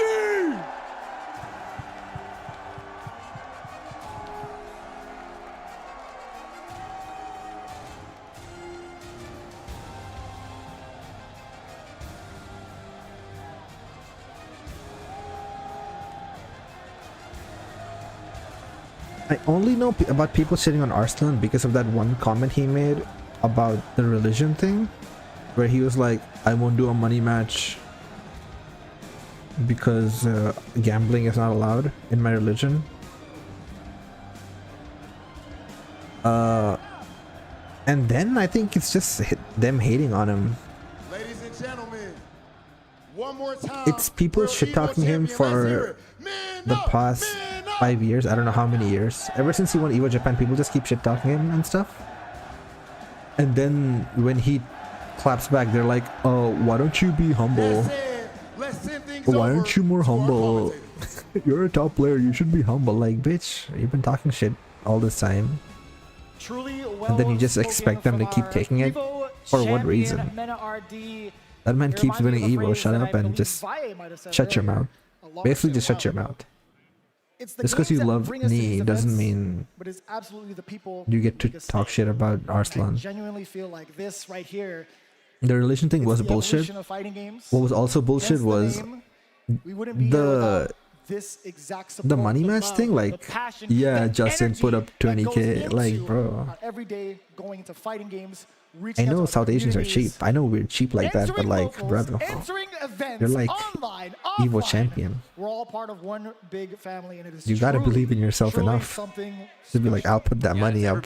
Who is interested in fighting games, or just don't say anything. Organizing a local, whether you're just watching from home, enjoying all the action. Don't tell someone else, like, yeah, put up 20k and then I'll play him. Like, brother, Justin doesn't even play Tekken. To play some Street Fighter or whatever fighting game you're playing is what really matters. And like, that's how all of us get started and end up in a place like this, which is where, you know, we're so, as he mentioned, privileged to be here. I hope no one puts money up for that thing. Whether you're nice or mean to everybody that you watch, just know that we share a common language, and that language is fighting games. Wouldn't have it any other way. Again, seeing you all here year after year after year, even for those that have come up and said, yo, this is my very first EVO, I'm glad you actually shared that information, because again, I love the fact that you are in this space, and I would love to see you continue on your journey here at EVO, at the FGC. I'm just so excited. I'm not going to pull a James right now. I'm going to hold it back just a little bit. Shout out to my boy James Chen. I just want to keep it a little light, but from the bottom of our hearts, everybody behind the cameras, production, etc., everybody that put on EVO, thank you. If you ran a bracket here at EVO, if you played, if you just came to watch, came to support, we appreciate that, of course. And this kind of stuff happens due to thankless people all year long. These kinds of events come together. So thanks to all of them for working really hard on this. Thanks to all of you for joining us for this and enjoying this excellent evolution year after year. As always, thanks for tuning in this year, and we hope we get to see you again next time. Okay, that was good shit. That was good shit. All right, guys, so I don't want to get emotional up here or anything, but what I will say is that it's been an absolute honor to stand here in front of all you guys. The FGC absolutely changed my life. Even when people didn't believe in me, you all did. And I believe in all of you guys just the same. This is the most amazing community on this planet. And forever, I will represent the fighting game community. Thank you. Season 4, yeah. Release the Season 4 patch now. I couldn't agree more. I'm sorry, not the patch, it's such an honor and the image. A completely humbling experience, not only just working along these legends, but also putting on a show for each and every one of you, because honestly, without this community, I don't know where I'd be. So thank you guys. Yeah, Street Fighter Strive. Central Fiction Edition. I have to agree. I can't believe when I started watching in 2009 that I would get to stand in front of all of you. Las Vegas turns into something truly special every single year, and it's because of all of you and all the passion and all the love that you bring and the love that you have for this scene, your locals that you bring to Las Vegas and you represent every year. And Hey, that Gloria. makes this Yeah, the stream's going pretty well. It went pretty well. you. It's over now. But it was fun watching. It's pretty fun. A lot of good games. Marvel's Capcom 4, yeah. How about SNK? How about SVC? Not SVC, CVS 3. If they had that, that'd be kind of crazy. I try to no, I don't stream every day. Because I work. I'll try to stream more, but no. I tried to stream today, even though I'm working. I try to stream because I asked for permission. But the FGC, EVO, fighting games in general, I've had the best. For co-stream permission, right? I don't know. Which is why I'm streaming, because I didn't stream for the past 2 days, and I was like, I should at least have one good stream or EVO. But all of us, I love you. But yeah, that's why I'm having this. I will never be able to say thank you enough for allowing me to be here and also represent this community. You guys are the greats, and I will never leave you. I will always be here. This place is my home, and it is all of our homes. Doesn't matter. This is our home. I love you guys to death. I don't play Apex. I used to play a little bit, but then FGC. I stopped. FGC. FGC. FPS are not really my thing, and I don't know why. I don't hate the game. I just can't play properly. I don't play well. But it's fun with friends. Before we go anywhere, do you guys mind hanging out so we can take a picture together? Are you guys cool with that? Can we make this happen? All right, where's Rob at? Where's Rob? We know, where's Rob? Where's Rob? Oh, hold on, he's already back here. Big Robbie's back here. All right, hold on, let's just get set up safely. Safely, here we go. I like this. Yeah, that's right. Yo, Daps while we're getting set up. Daps while we're getting set up. Yes.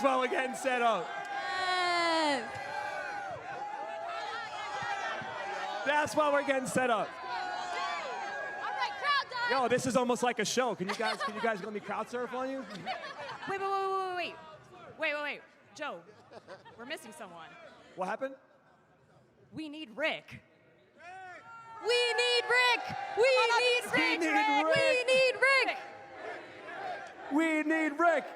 need Rick.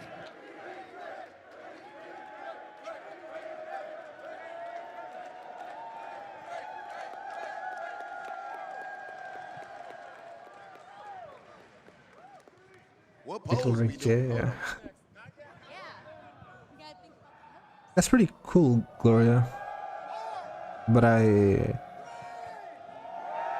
already have my stuff already that I want, and my girlfriend's also an artist, so she usually does that for me. Let's go! When she's not busy. But thank you.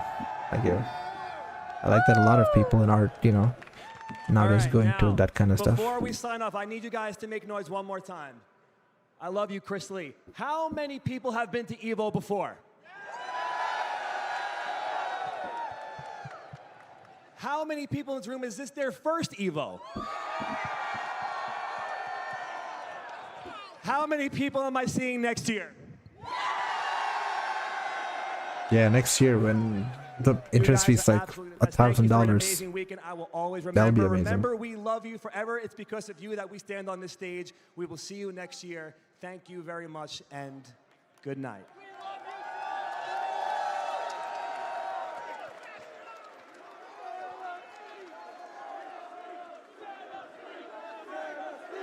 Okay. Hey. Here's how this works. Everybody's favorite Marvel movie gimmick. We have a credits list because a lot of people put this show together and they all deserve a moment in the sun for that. One of which is, how many people in this room ran a bracket this weekend? Thank you. This doesn't happen with all of you. So let's give a moment to everybody who deserves their moment, and then we're gonna get to that tradition.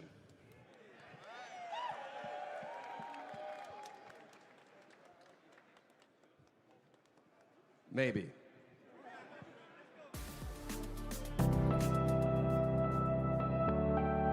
This is it, right? I'll let the credits roll. Welcome back to Evolution here in 2025. EVO Las Vegas, EVO 2025. So excited to be here. Another EVO, another year of greatness, another year of history. It's gonna be insane. So many games here this weekend. Competition is only more and more dense every single year. Warriors Alright, man. from around the world. Good night. As soon as this is done, I'll end the stream. And I'll send the analytics to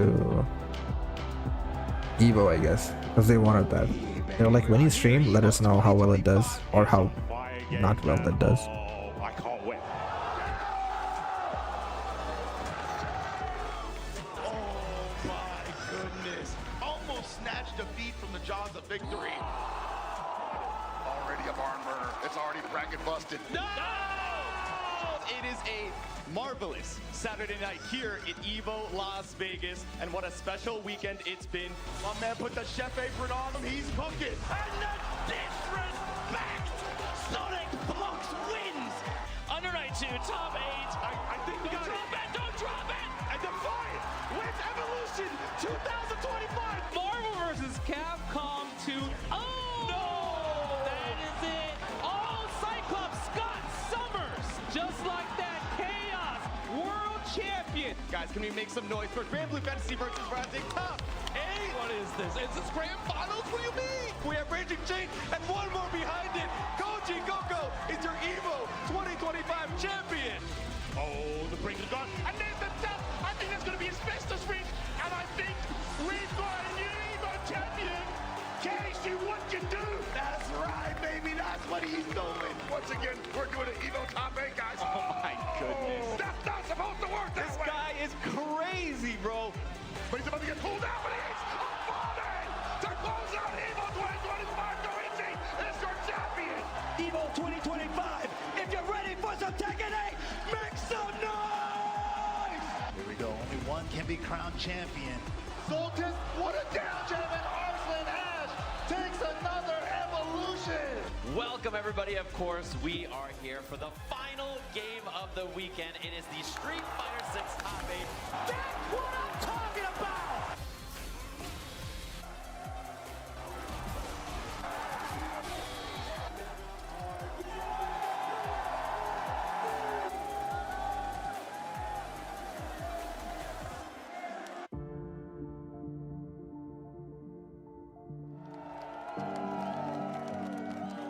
Anyway, I think that's it. Thank you all for coming. Thank you everyone who came to support me and watch this co-stream. Thank you Sienna for staying the whole way. Thank you Lady Sociopath. Thank you Lala. Thank you Gloria for hopping in. You were plugging your art, but thanks anyway. Glad that y'all came. Glad that y'all enjoyed. And I'll see you in the next stream.